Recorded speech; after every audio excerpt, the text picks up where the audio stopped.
ಸಾಧನ ಪಥ ಸಾರ್ಥಕ ಬದುಕಿಗಿರುವ ಸಾಧ್ಯತೆಗಳಲ್ಲೊಂದು. ಕವಿಗಳು ಚಿಂತಕರೂ ಆದ ಶ್ರೀ ಸತೇಶ್ ಬೆಳ್ಳೂರ್ ಅವರ ಉಪನ್ಯಾಸ ಮಾಲೆ ಪ್ರತಿ ಶನಿವಾರ ಭಾರತೀಯ ಸಮಯ ಸಂಜೆ 6:30ರಿಂದ 7:30ರವರೆಗೆ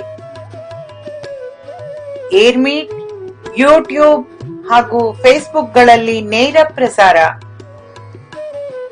ಇದು ವಿವಿಡ್ ಲಿಪಿಯ ಹೆಮ್ಮೆಯ ಪ್ರಸ್ತುತಿ. ಸಾಧನ ಪಥ ಉಪನ್ಯಾಸ ಮಾಲೆ. ಸಾಧನ ಅನ್ನುವ ಪದಕ್ಕೆ ಅನೇಕ ಅರ್ಥಗಳಿವೆ. ಕಾರಣ, ಸಲಕರಣೆ, ನೆರವು, ಅಭ್ಯಾಸ ಇತ್ಯಾದಿ. ಗುರಿ ಮುಟ್ಟುವುದಕ್ಕಾಗಿ ನಾವು ಮಾಡುವ ಪ್ರಯತ್ನ ಅನ್ನುವಂತಹ ಅರ್ಥ ಕೂಡ ಇದೆ.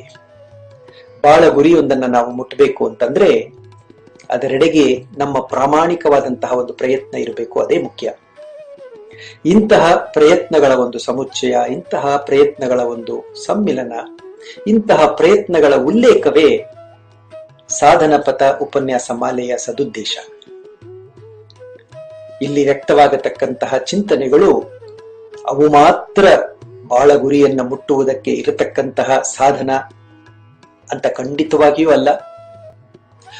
ಅವು ಕೂಡ ಒಂದು ಸಾಧ್ಯತೆ, there is such a possibility ಅನ್ನತಕ್ಕಂತಹ ವಿನಮ್ರತೆಯೊಂದಿಗೆ ಈ ಉಪನ್ಯಾಸ ಮಾಲೆಯ ಪ್ರಸ್ತುತಿಯಾಗುತ್ತೆ. ಬನ್ನಿ, ಜೊತೆಯಾಗಿ ನಾವು ಈ ಒಂದು ಸಾಧನ ಪಥದಲ್ಲಿ ಹೆಜ್ಜೆ ಹಾಕೋಣ. ಗಟ್ಟಿಯಾಗಿ ಜೊತೆಯಾಗಿ ಬೆಳೆಯೋಣ. ಇದುವೇ ಸಾಧನ ಪಥವು, ಸಾಧಕ ಬದುಕಿನ ರಥವು. ಇದುವೇ ಸಾಧನ ಪಥವು, ಸಾಧಕ ಬದುಕಿನ ರಥವು. ಇದುವೇ ಸಾಧನ ಪಥವು.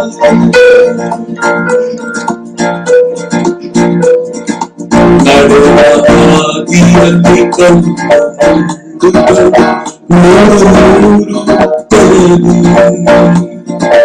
ಎಡದೇನೆ ನೀ ನಡೆಯಬೇಕೆನಲು ಇರಲಿ ಗುರಿಯು ಮನದಿ.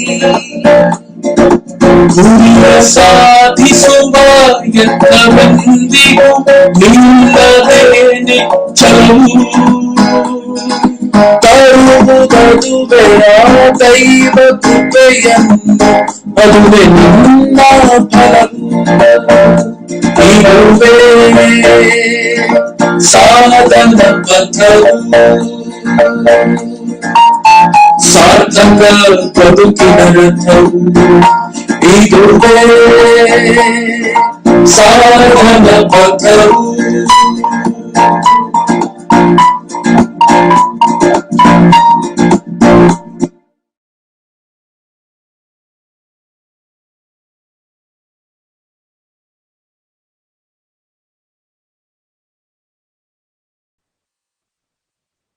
ಓಂ. ನಮ್ಮ ಸಾಧನ ಪಥ ಉಪನ್ಯಾಸ ಮಾಲೆಯ 7ನೆಯ ಇಂದಿನ ಸಂಚಿಕೆಗೆ ನಮ್ಮೊಡನೆ ನೇರವಾಗಿ ಅಂತರ್ಜಾಲದ ವಿವಿಧ ತಾಣಗಳಿಂದ ಉಪಸ್ಥಿತರಿರತಕ್ಕಂತಹ ಆತ್ಮೀಯರೆಲ್ಲರಿಗೂ ಕೂಡ ಸತೇಶ್ ಬೆಳ್ಳೂರ್ನ ಅತ್ಯಂತ ವಿನಮ್ರವಾದಂತಹ ನಮಸ್ಕಾರ. ಇಂದಿನ ಈ ಒಂದು ಕಾರ್ಯಕ್ರಮದ ತಾಂತ್ರಿಕತೆಯ ನಿರ್ವಹಣೆ ಮಾಡ್ತಾ ಇರತಕ್ಕಂತಹ ಸ್ನೇಹಿತರಾದಂತಹ ವಿವಿಡ್ ಲಿಪಿಯ ವಿಜಯ್ ಕುಮಾರ್ ಸತ್ತೂರ್ ಅವರಿಗೂ ಹಾಗೂ ಇಂತಹ ಒಂದು ತಮ್ಮ ಅದ್ಭುತವಾದಂತಹ ವೇದಿಕೆಯನ್ನ ಈ ಉಪನ್ಯಾಸ ಮಾಲೆಗೆ ಅನುವು ಮಾಡಿಕೊಟ್ಟಿರ್ತಕ್ಕಂತಹ ಆತ್ಮೀಯರಾದಂತಹ ಸತ್ಯಪ್ರಮೋದ್ ಅವರಿಗೂ ಕೂಡ ನಾನು ನನ್ನ ಅನಂತ ಧನ್ಯವಾದಗಳನ್ನ ಅರ್ಪಿಸಲಿಕ್ಕೆ ಇಷ್ಟಪಡ್ತೇನೆ. ಸಾಧನ ಪಥ 6ರ ಅಂದರೆ ಈ ಕಳೆದ ಉಪನ್ಯಾಸದಿಂದ ನಾವು ಇನ್ನೊಂದು ಹೊಸ ವಿಷಯವನ್ನ ಇಟ್ಟುಕೊಂಡು ನಮ್ಮೊಡನೆ ಚರ್ಚೆ ಮಾಡ್ತಾ ಬಂದಿದ್ದೀವಿ. ಸಾರ್ಥಕ ಬದುಕಿಗೆ ಷೋಡಶ ಸಂಸ್ಕಾರಗಳು, ಅದರ 2ನೆಯ ಭಾಗ ಇದು. ಕಳೆದ ಸಂಚಿಕೆಯಲ್ಲಿ ನಾವು ಒಂದಷ್ಟು ವಿಷಯಗಳನ್ನ ಚಿಂತನೆ ಮಾಡಿದ್ದೀವಿ. ಅವುಗಳನ್ನ 1-2 ನಿಮಿಷ ಮೆಲುಕು ಹಾಕಿ ನಂತರ ಇಂದಿನ ಉಪನ್ಯಾಸಕ್ಕೆ ಬರೋಣ ಅಂತ. ಕಳೆದ ಉಪನ್ಯಾಸದಲ್ಲಿ ನಾವು ಸಾರ್ಥಕ ಬದುಕು ಅಂದ್ರೆ ಏನು ಅನ್ನೋದನ್ನ ತಿಳಿಯುವ ಒಂದು ಪ್ರಯತ್ನ ಮಾಡಿದ್ದೀವಿ. ಯಾಕೆ ಅಂತಂದ್ರೆ ಸಾರ್ಥಕ ಬದುಕು ಅನ್ನೋದು ಒಬ್ಬೊಬ್ಬರಿಗೆ ಒಂದೊಂದು ವಿಧವಾದಂತಹ ವ್ಯಾಖ್ಯೆ ಇರುತ್ತೆ. ಹಾಗಾಗಿ ವೇದಗಳ ಹಿನ್ನೆಲೆಯಲ್ಲಿ ಸಾರ್ಥಕ ಬದುಕು ಅಂದ್ರೆ ಏನು ಅನ್ನೋದನ್ನ ಅರಿಬೇಕು ಅಂತ ಹೇಳಿ ಅದಕ್ಕೆ ಪೂರ್ವಭಾವಿಯಾಗಿ ವೇದದ ಒಂದು ತತ್ವವನ್ನ, ಸಿದ್ಧಾಂತವನ್ನ, ಒಂದು ವಿಚಾರವನ್ನ ನಾವು ಚಿಂತನೆ ಮಾಡಿದ್ವಿ. ವೇದಗಳಲ್ಲಿ ವಿಶ್ವದಲ್ಲಿ ಇಡೀ ಬ್ರಹ್ಮಾಂಡದಲ್ಲಿರ್ತಕ್ಕಂತಹ ಸರ್ವಸ್ವವನ್ನು ಕೂಡ 3 ಗಣಗಳಾಗಿ ವಿಂಗಡಣೆ ಮಾಡ್ತಾರೆ. ಒಂದನೆಯದು ಸತ್, ಅಂದರೆ ಜಡ ಜಗತ್ತು, ಅದು ಇರುತ್ತೆ. ಎರಡನೆಯದಾಗಿ ಸತ್ ಚಿತ್, ಅದು ಜೀವಾತ್ಮ, ಆತ್ಮ ಅಥವಾ ಅಣುಚೇತನ ಅಂತ ನಾನೇನನ್ನು ಕರೆದೆ ಹೋದ ಉಪನ್ಯಾಸದಲ್ಲಿ. ಅದು ಕೂಡ ಇರುತ್ತೆ ಜಡದ ಹಾಗೆ, ಆದರೆ ಪ್ರಜ್ಞಾ ಸಹಿತವಾಗಿ ಇರುತ್ತೆ ಅಂತ. ಹಾಗೂ ಮೂರನೆಯದಾಗಿ ಇರೋದು ಮಾತ್ರವಲ್ಲ, ಪ್ರಜ್ಞಾ ಸಹಿತವಾಗಿ ಇರುತ್ತಲೇ ಸದಾ ಆನಂದದಲ್ಲಿ ತುಂಬಿರತಕ್ಕಂತಹ ಒಂದು ಪ್ರಜ್ಞೆ, ಆ ಒಂದು ತತ್ವ ಪರಮಾತ್ಮ, ಅದು ಸತ್ ಚಿತ್ ಆನಂದ ಅಂತ ಹೇಳಿ ನಾವು ವೇದಗಳ ಹಿನ್ನೆಲೆಯಲ್ಲಿ ಈ ಬ್ರಹ್ಮಾಂಡದಲ್ಲಿ ಇರತಕ್ಕಂತಹ ಎಲ್ಲವನ್ನೂ ಕೂಡ ಆ 3 ಅಸ್ತಿತ್ವಗಳಲ್ಲಿ ಹೇಗೆ ನೋಡೋದು ಅನ್ನೋದನ್ನ ಕಂಡುಕೊಂಡ್ವಿ. ಹಾಗೂ ಅದರ ಅನೇಕ ಗುಣವಿಶೇಷಗಳನ್ನು ಕೂಡ ನೋಡ್ತಾ ಬಂದ್ವಿ. ನಂತರ ಮತ್ತೆ ಪ್ರಶ್ನೆ ಅದೇಯ, ಸಾರ್ಥಕ ಬದುಕು ಅಂದ್ರೆ ಏನು? ಆಗ ನಮಗೆ ನೆರವಾದದ್ದು ಯಜುರ್ವೇದದ 35ನೇ ಅಧ್ಯಾಯದ 14ನೇ ಒಂದು ಮಂತ್ರ. ಅದನ್ನು ಕೂಡ ನಾವು ಹೋದ ಸಂಚಿಕೆಯಲ್ಲಿ ಅಭ್ಯಾಸ ಮಾಡಿದ್ದೀವಿ. ಉದ್ವಯಂ ತಮಸಸ್ಪರಿ ಸ್ವಹ ಪಶ್ಯಂತ ಉತ್ತರಂ ದೇವಂ ದೇವತ್ರ ಸೂರ್ಯ ಮಗನ್ಮ ಜ್ಯೋತಿರುತ್ತಮಂ. ಈ ಒಂದು ಮಂತ್ರವನ್ನ ನಾವು ವೇದಾಂಗಗಳ ಸಹಾಯದಿಂದ ಅಭ್ಯಾಸ ಮಾಡ್ತಾ ಅಲ್ಲಿರ್ತಕ್ಕಂತಹ 3 ಬಹಳ ಮುಖ್ಯವಾದಂತಹ ಪದಗಳು ಉತ್ತರಂ ಮತ್ತು ಉತ್ತಮಂ ಅನ್ನುವುದನ್ನ ಸಾಕಷ್ಟು ನಾವು ವಿಮರ್ಶೆ ಮಾಡಿದ್ದೀವಿ. ಅಲ್ಲಿ ಬರತಕ್ಕಂತಹ ಉತ್ತರಂ ಉತ್ತಮಂ ಅಂತಂದ್ರೆ ಉತ್ತಮವಾದದ್ದು, ಉತ್ತಮೋತ್ತಮವಾದದ್ದು ಹಾಗೂ ಸರ್ವೋತ್ತಮವಾದದ್ದು, ಗುಡ್, ಬೆಟರ್ ಅಂಡ್ ಬೆಸ್ಟ್ ಅಂತ. ಅವುಗಳು ಯಾವುದು ಅನ್ನೋದನ್ನ ನೋಡ್ತಾ ಬಂದ್ವಿ. ಈ ಒಂದು ಮಂತ್ರಕ್ಕೆ ಅನೇಕರು ವ್ಯಾಖ್ಯೆ ಕೊಡುವಾಗ ಅದು ತಮ, ರಜ ಮತ್ತೆ ಸತ್ವ ಅನ್ನತಕ್ಕಂತಹ ಒಂದು ವ್ಯಾಖ್ಯೆಯನ್ನ ಕೂಡ ಕೊಡ್ತಾರೆ ಅಂತ. ಆ ಒಂದು ಹಿನ್ನೆಲೆಯಲ್ಲಿ ನಾವು ಏನಪ್ಪಾ ಅರ್ಥ ಮಾಡ್ಕೊಂಡ್ವಿ ಅಂತಂದ್ರೆ, ತಮಸಿ ನಿಂ ರಜಸಿ ನೆಡೆ, ರಜಸಿ ನಿಂ ಸತ್ವದೆಡೆ, ದಮೆಯಲ್ಲೇ ಬುದ್ಧಿಯನ್ನು ನಿರತವಾಗಿಡಲು, ಸಮಚಿತ್ತ ಭಾವದೊಳು ಮನಸೆಮದು ಮೇಳೈಸಿ ಅಮರತ್ವದಕ್ಕುವುದು ನವ್ಯ ಜೀವಿ. ತಮಸಿ ನಿಂ ರಜಸಿ ನೆಡೆ, ರಜಸಿ ನಿಂ ಸತ್ವದೆಡೆ, ತಮಸ್ಸಿನಿಂದ ರಜಸ್ಸಿನ ಕಡೆಗೆ, ರಜಸ್ಸಿನಿಂದ ಸತ್ವದ ಕಡೆಗೆ, ದಮೆಯಲ್ಲೇ ಬುದ್ಧಿಯನ್ನು ನಿರತವಾಗಿಡಲು. ದಮೆ ಅಂತಂದ ಅಂದ್ರೆ ಇಂದ್ರಿಯಗಳ ನಿಗ್ರಹ ಅಂತ. ನಾವು ತಮಸ್ಸಿನಿಂದ ರಜಸ್ಸಿನ ಕಡೆಗೆ, ರಜಸ್ಸಿನಿಂದ ಸತ್ವದ ಕಡೆಗೆ ಹಾಕ್ತಕ್ಕಂತಹ ಹೆಜ್ಜೆಯ ಆ ಒಂದು ವೇಳೆ, ಆ ಒಂದು ಪಯಣದಲ್ಲಿ ನಮ್ಮ ಇಂದ್ರಿಯ ನಿಗ್ರಹಗಳಿರಬೇಕು. ಆ ಇಂದ್ರಿಯ ನಿಗ್ರಹಣವನ್ನ ಯಾವ್ದು ಮಾಡುತ್ತೆ? ಬುದ್ಧಿ. ಆ ಬುದ್ಧಿ ಅನ್ನೋದು ಅದನ್ನ ಮಾಡ್ತಾ ಇದ್ದಾಗ ಸಮಚಿತ್ತ ಭಾವದೊಳು ಮನಸೆಮದು ಮೇಳೈಸಿ. ಇಲ್ಲಿ ಒಂದನ್ನ ನಾವು ಅರ್ಥ ಮಾಡ್ಕೊಬೇಕು, ಬಹಳ ಸೂಕ್ಷ್ಮವಾದದ್ದು. ಸಮಚಿತ್ತ ಅಂದ್ರೆ ಈಗ ತಮಸ್ಸಿಗಿಂತ ರಜಸ್ಸು ಮೇಲು, ರಜಸ್ಸಿಗಿಂತ ಸತ್ವ ಮೇಲು, ಹಾಗಂತ ಎಲ್ಲರೂ ಕೂಡ 100ಕ್ಕೆ 100% ಸತ್ವದಲ್ಲೇ ಇರ್ಲಿಕ್ಕಾಗತ್ತಾ? ಆಗಲ್ಲ ಅಂತ. ತುಂಬಾ ಸಾಧಾರಣವಾಗಿ ಹೇಳಬೇಕು ಅಂದ್ರೆ ಪ್ರತಿಯೊಬ್ಬರೂ ಕೂಡ ಈ 3ರ ಮಿಶ್ರಣ ಅಂತ. ತಮಸ್ಸು ನಮಗೂ ಬೇಕು, ರಜಸ್ಸು ನಮಗೂ ಬೇಕು, ಸತ್ವವೂ ಬೇಕು. ಅವುಗಳದೇ ಆದಂತಹ ಒಂದು ಗುಣ ವಿಶೇಷಗಳಿದೆ, ಅವುಗಳಿಗೆ ಆದಂತಹ ಒಂದು ಪ್ರಾಧಾನ್ಯತೆ ಇದೆ. ಇವೆಲ್ಲದರ ಮೇಲೋಗರ ಏನಿದೆ ಒಬ್ಬ ವ್ಯಕ್ತಿ, ಒಬ್ಬ ಮನುಷ್ಯ ಅಂತ. ಹಾಗಾಗಿ ನಾವು ಯಾವಾಗ ಒಂದರಿಂದ ಇನ್ನೊಂದಕ್ಕೆ ಸಾಗ್ತೀವಿ ಅನ್ನತಕ್ಕಂತಹ ಪ್ರಜ್ಞೆಯನ್ನ ಇಟ್ಟುಕೊಂಡು ಇಂದ್ರಿಯ ನಿಗ್ರಹವನ್ನ ನಮ್ಮ ಬುದ್ಧಿಯ ಅಡಿಯಲ್ಲಿ ಸಂಭಾಳಿಸ್ಕೊಳ್ತಾ ನಾವು ಮುಂದೆ ಸಾಗ್ತೀವಿ, ಆಗ ನಮಗೊಂದು ಸಮಚಿತ್ತ ಭಾವ ಬರುತ್ತೆ. ಅಂತಂದ್ರೆ ಈ 3ರ ಮಿಶ್ರಣವನ್ನ ಹೇಗೆ ಹೊಂದಿಸಿಕೊತಾ ಬದುಕಬೇಕು, ಅದು ಬಹಳ ಮುಖ್ಯ ಅಂತ ಅಲ್ವಾ? ಇದೊಂದೇ ಇದ್ದರೆ ಬಹಳ ಚೆನ್ನಾಗಿರುತ್ತೆ, ಚೆನ್ನಾಗಿ ಒಳ್ಳೊಳ್ಳೆದೆಲ್ಲ ನಮ್ಮಲ್ಲಿ ಇತ್ತು ಅಂದ್ರೆ ಬಹಳ ಖುಷಿಯಾಗಿರ್ತೀವಿ. ಆದ್ರೆ ಅದು ಇಲ್ಲದೆ ಇದ್ದಾಗ, ಅದ್ರ ಜೊತೆ ಒಂದಷ್ಟು ಕೆಟ್ಟದ್ದು ಇದ್ದಾಗ, ಇವೆರಡನ್ನೂ ಕೂಡ ಒಂದು ಸಮಚಿತ್ತವಾದಂತಹ ಭಾವದಲ್ಲಿ ಹೇಗೆ ನಾವು ಅದನ್ನ ಅಳವಡಿಸ್ಕೊಳ್ಳಿಕ್ಕೆ ಸಾಧ್ಯ ಜೀವನದಲ್ಲಿ, ಅದು ಮುಖ್ಯ ಆಗತ್ತೆ ಅಂತ. ಆ ಒಂದು ಸಮಚಿತ್ತ ಭಾವದಲ್ಲಿ ನಾವು ಮುಂದುವರೆದಾಗ, ನಮ್ಮ ಮನಸ್ಸನ್ನ ಅದರಲ್ಲೇ ನಾವು ನೆಲೆ ನಿಲ್ಲಿಸಿದಾಗ ಅಮರತ್ವ ದಕ್ಕುವುದು ಅಂತ. ಇದು ಸಾರ್ಥಕ ಬದುಕಿಗೆ ಇರತಕ್ಕಂತಹ ಒಂದು ವ್ಯಾಖ್ಯೆ.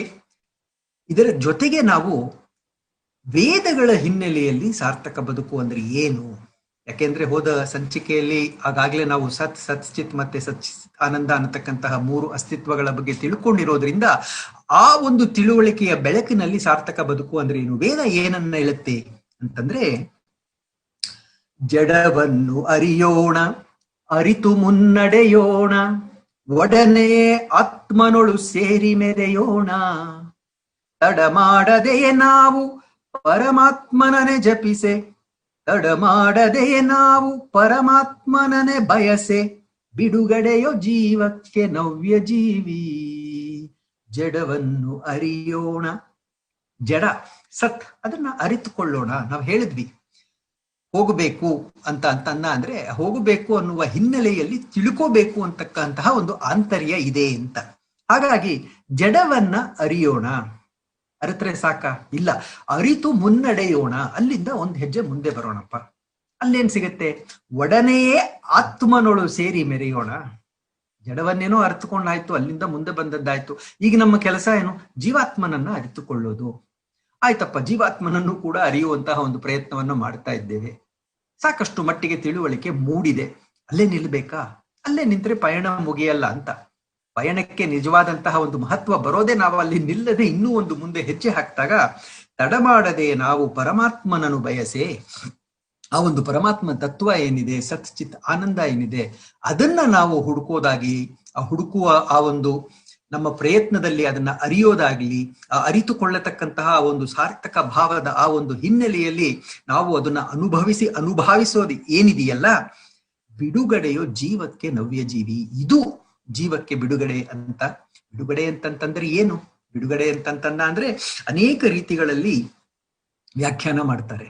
ಕತ್ತಲೆಯಿಂದ ಬೆಳಕಿಗೆ ಬಂದಾಗ ಕತ್ತಲೆಯಿಂದ ವಿಮುಕ್ತಿ, ಕತ್ತಲೆಯಿಂದ ಬಿಡುಗಡೆ. ಅಜ್ಞಾನದಿಂದ ಜ್ಞಾನದ ಕಡೆಗೆ ಬಂದಾಗ ಅಜ್ಞಾನದಿಂದ ಬಿಡುಗಡೆ, ಅಜ್ಞಾನದಿಂದ ವಿಮುಕ್ತಿ ಅಂತ. ಆ ರೀತಿ ನಾವು ಸತ್ನಿಂದ ಅದನ್ನ ಅರಿತುಕೊಂಡು ಸತ್ ಚಿತ್ತಕ್ಕೆ ಬರೋದು, ಸತ್ ಚಿತ್ತನ ಅರಿತುಕೊಂಡು ಸಚ್ಚಿದಾನಂದನ ಕಡೆಗೆ ಬರೋದು, ಈ ಒಂದು ಪಯಣ ಏನಿದೆ, ಇದು ವೇದಗಳ ಹಿನ್ನೆಲೆಯಲ್ಲಿ ಸಾರ್ಥಕ ಬದುಕು ಅಂತ ವ್ಯಾಖ್ಯಾನಿಸಿಕೊಳ್ಳುತ್ತೆ ಅಂತ. ಅದರಿಂದಲೇ ನಾವು ಯಾವಾಗ್ಲೂ ಹೇಳ್ತೀವಿ, ಅಧ್ಯಾತ್ಮ ಅನ್ನೋದು ನಿಂತ ನೀರಲ್ಲ, ಅದು ಹರಿತಾ ಇರ್ತಕ್ಕಂತಹ ನದಿ, ಸದಾ ಹರಿತಾ ಇರ್ತಕ್ಕಂತಹ ನದಿ ಅಂತ. ಇಟ್ಸ್ ಎ ಜರ್ನಿ ಅಂತ ಹೇಳ್ತೀವಿ, ಅದೊಂದು ಪಯಣ ಅಂತ ಕರಿತೀವಿ ನಾವು, ಅಲ್ವಾ? ಎಲ್ಲೋ ಒಂದ್ ಕಡೆ ಹೋಗ ಅಲ್ಲೇ ತಂಗ್ಬಿಟ್ಟು ಈ ಒಂದು ಇಡೀ ಜನ್ಮವನ್ನ ಅಲ್ಲೇ ಕಳೆದು ಬಿಟ್ರೆ ಅದು ಅಧ್ಯಾತ್ಮದ ಆ ಒಂದು ಪಯಣ ಆಗಲ್ಲ ಅಂತ. ಅಂದ್ರೆ ಬಹಳ ಫಿಸಿಕಲ್ ಆಗಿ ಒಂದ್ ಕಡೆ ಇರೋದು ಅಂತ ನಾನು ಹೇಳ್ತಿಲ್ಲ, ಮಾನಸಿಕವಾಗಿ ಹಾಗೂ ಆಧ್ಯಾತ್ಮಿಕತೆಯ ಆ ಒಂದು ನೆಲೆಗಟ್ಟಿನಲ್ಲಿ ಬೆಳೀತಾ ಇರಬೇಕು, ಪಯಣವನ್ನ ಮುಂದುವರಿಸ್ತಾನೆ ಇರಬೇಕು ಅಂತ. ಹಾಗಾಗಿ ಜನ್ಮದಿಂದ ಜನ್ಮಕ್ಕೆ ತನ್ನ ಒಂದೊಂದು ಪಯಣದಲ್ಲೂ ಕೂಡ ಆ ಆತ್ಮ, ಆ ಜೀವಾತ್ಮ, ಅಣುಚೇತನ ಏನಿದೆ, ಹಲವಾರು ವಿಷಯಗಳನ್ನ ಕಲಿತಾ ಮುಂದೆ ಸಾಗತ್ತೆ ಅಂತ. ಈ ರೀತಿಯಾದಂತಹ ಒಂದು ಪಯಣ, ಸತ್ನಿಂದ ಸತ್ಚಿತ್ತಿಗೆ, ಸತ್ಚಿತ್ತಿನಿಂದ ಸಚ್ಚಿದಾನಂದಕ್ಕೆ ಬರತಕ್ಕಂತಹ ಒಂದು ಪಯಣ ಒಂದೇ ಜನ್ಮದಲ್ಲಿ ಆಗ್ಬಿಡುತ್ತಾ? ಆಗ್ಬಹುದು ಅಂತ. ಕೋಟಿಗೊಬ್ಬ ರಮಣ ಅಲ್ವಾ? ಆಗತ್ತೆ ಅಂತ, ಆಗ್ಬಹುದು ಅಂತ. ನಮ್ಮಗಳಿಗಾಗುತ್ತಾ? ಆಗಬಹುದು ಅಂತ ವೇದ ಅದೇ ಹೇಳುತ್ತೆ ಅಂತ. ವೇದ ಯಾವತ್ತೂ ಕೂಡ ಯಾವುದು ಅಸಾಧ್ಯ ಅಂತ ಹೇಳೋದೇ ಇಲ್ಲ, ಎಲ್ಲದರ ಸಾಧ್ಯತೆ ಇದೆ ಅಂತ. ನಮ್ಮ ಸಾಧನ ಪಥದ ಮೂಲೋದ್ದೇಶವೂ ಅಷ್ಟೇಯ.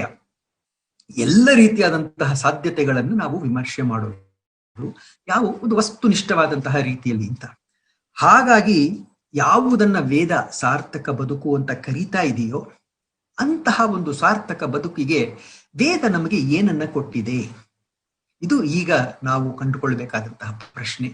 ಈ ಪ್ರಶ್ನೆಗೆ ನಾವು ಬಂದು ನಿಂತಾಗ ಒಂದು ಅರೆಗಳಿಗೆ ನಾವು ನಮ್ಮ ಇಂದಿನ ವಾಸ್ತವದ ಒಂದು ಚಿತ್ರಣವನ್ನು ಕೂಡ ಮನಸ್ಸಿನಲ್ಲಿ ಮೂಡಿಸ್ಕೊಂಡ ಅಂದ್ರೆ, ವೇದಗಳು ಈ ಒಂದು ಸಾರ್ಥಕ ಬದುಕಿಗೆ ನೀಡಿರತಕ್ಕಂತಹ ಯಾವ ಒಂದು ವಿಧಾನಗಳಿವೆ, ಸಾಧನಗಳಿವೆ, ಅದರ ಮಹಿಮೆ, ಗರಿಮೆ, ಹಿರಿಮೆ ಎಲ್ಲವೂ ಕೂಡ ನಮಗೆ ತುಂಬಾ ಚಂದದಲ್ಲಿ ಮನದಟ್ಟಾಗತ್ತೆ ಅಂತ. ಹಾಗಾಗಿ ನಾನು ಇಲ್ಲಿ ಮತ್ತೆ ಒಂದಷ್ಟು ಹೊತ್ತು ಸಂಸ್ಕಾರಗಳಿಗೆ ಬರುವ ಮುನ್ನ ಪೂರ್ವಭಾವಿಯಾಗಿ ಒಂದಷ್ಟು ವಾಸ್ತವದ ವಿಚಾರಗಳನ್ನು ಹಂಚ್ಕೋಬೇಕು ಅಂತ.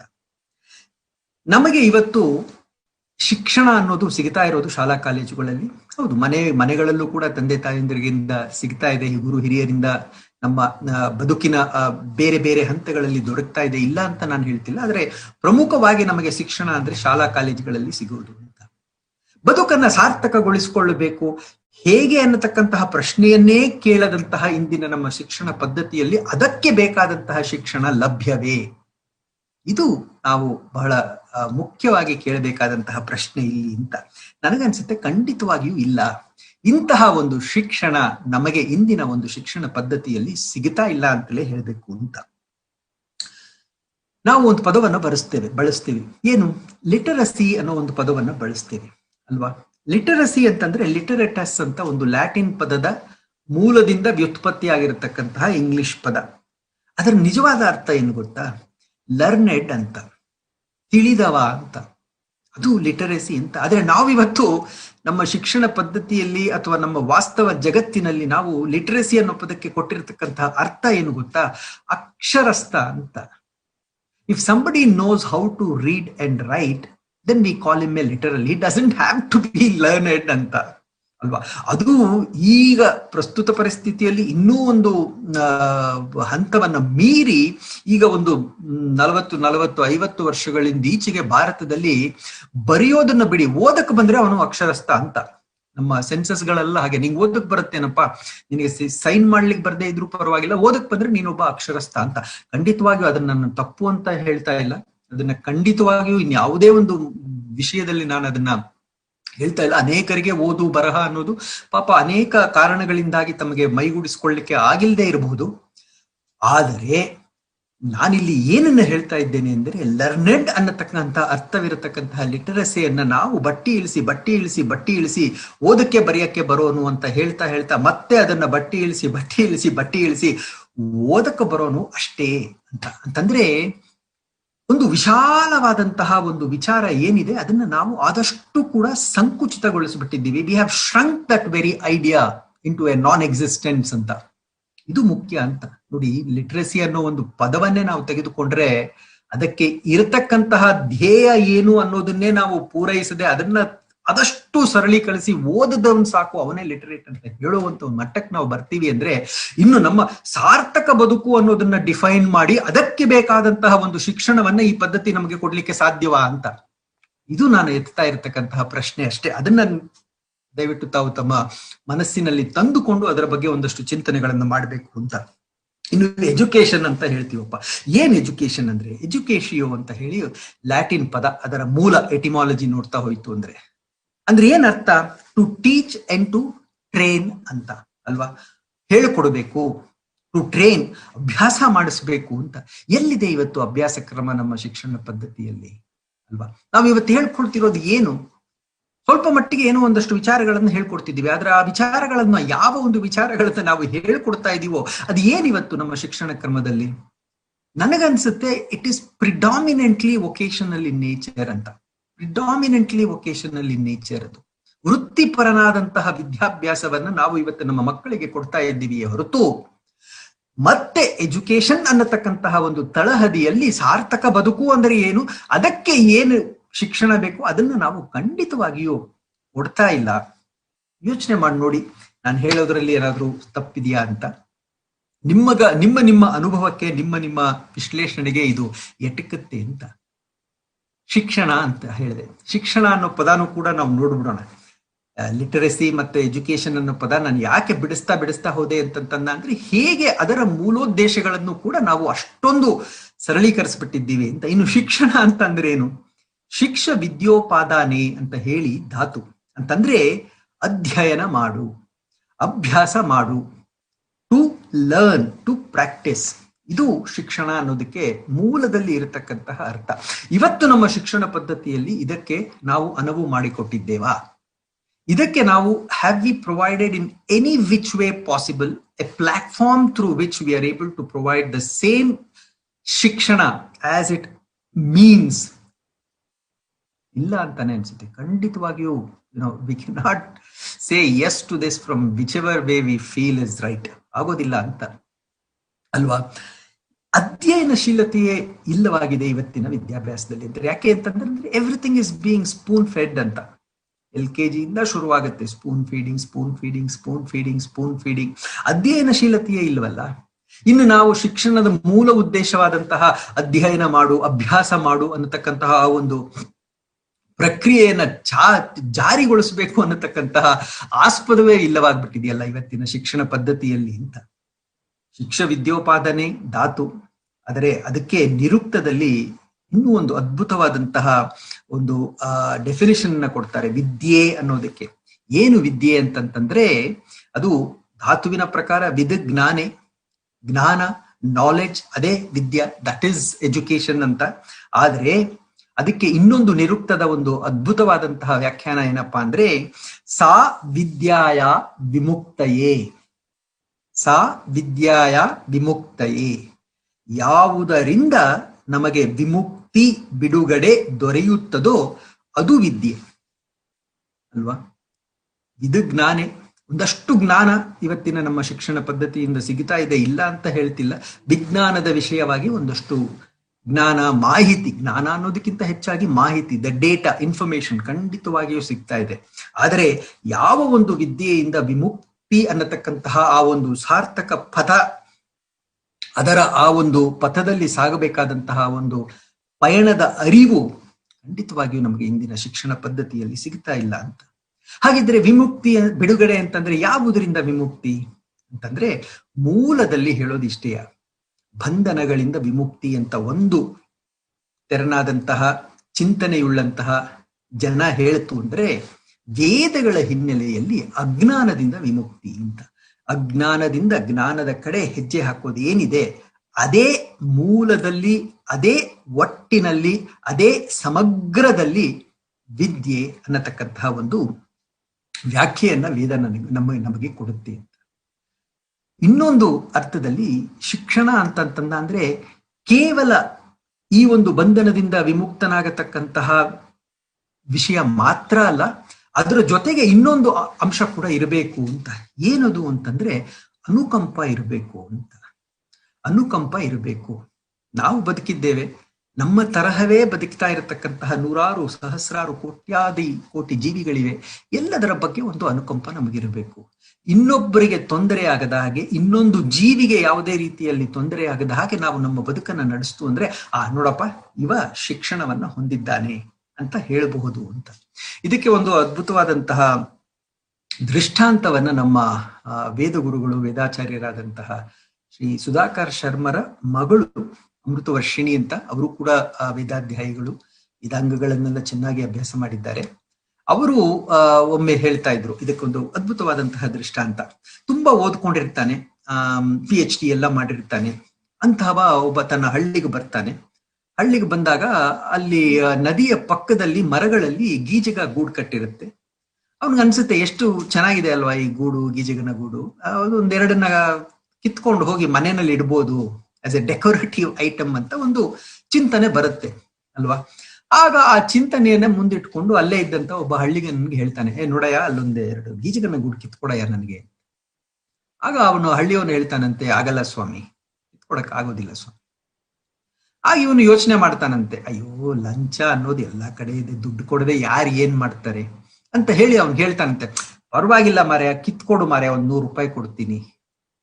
ಆಗ ಅವ್ನು ಹೇಳ್ತಾನಂತೆ, 100 ರೂಪಾಯ? ಇಲ್ಲ ಸ್ವಾಮಿ, ಇಲ್ಲ, ಕಿತ್ಕೊಡಕ್ ಆಗೋದಿಲ್ಲ ಸ್ವಾಮಿ, ಕಿತ್ಕೊಡಕ್ ಆಗಲ್ಲ. 500 ರೂಪಾಯಿ ಕೊಡ್ತೀನಿ, ಕಿತ್ಕೊಡಯ್ಯ? ಇಲ್ಲ ಸ್ವಾಮಿ, ಸಾಧ್ಯ ಇಲ್ಲ. 1000 ರೂಪಾಯಿ ಕೊಡ್ತೀನಿ ಕಣಯ್ಯ, ಕಿತ್ಕೊಡಯ್ಯ, 2 ಕಿತ್ಕೊಡಯ್ಯ, ನಿನ್ಗೇನಾಗ್ಬೇಕು, ಅದು ನಿಂದ, ಅದು ಅಲ್ಲ, ಅದ್ರ ಪಾಡಿಗೆ ಅದಿದೆ, 2 ಕಿತ್ಕೊಡು. ಆಗ ಅವನು ಹೇಳ್ತಾನಂತೆ, 1000 ಅಲ್ಲ ಸ್ವಾಮಿ, ನೀವು 1,00,000 ಕೊಟ್ರು ನಾನು ಕಿತ್ಕೊಡಲ್ಲ. ಯಾಕೆ ಅಂತ, ಅದು ಗೂಡು.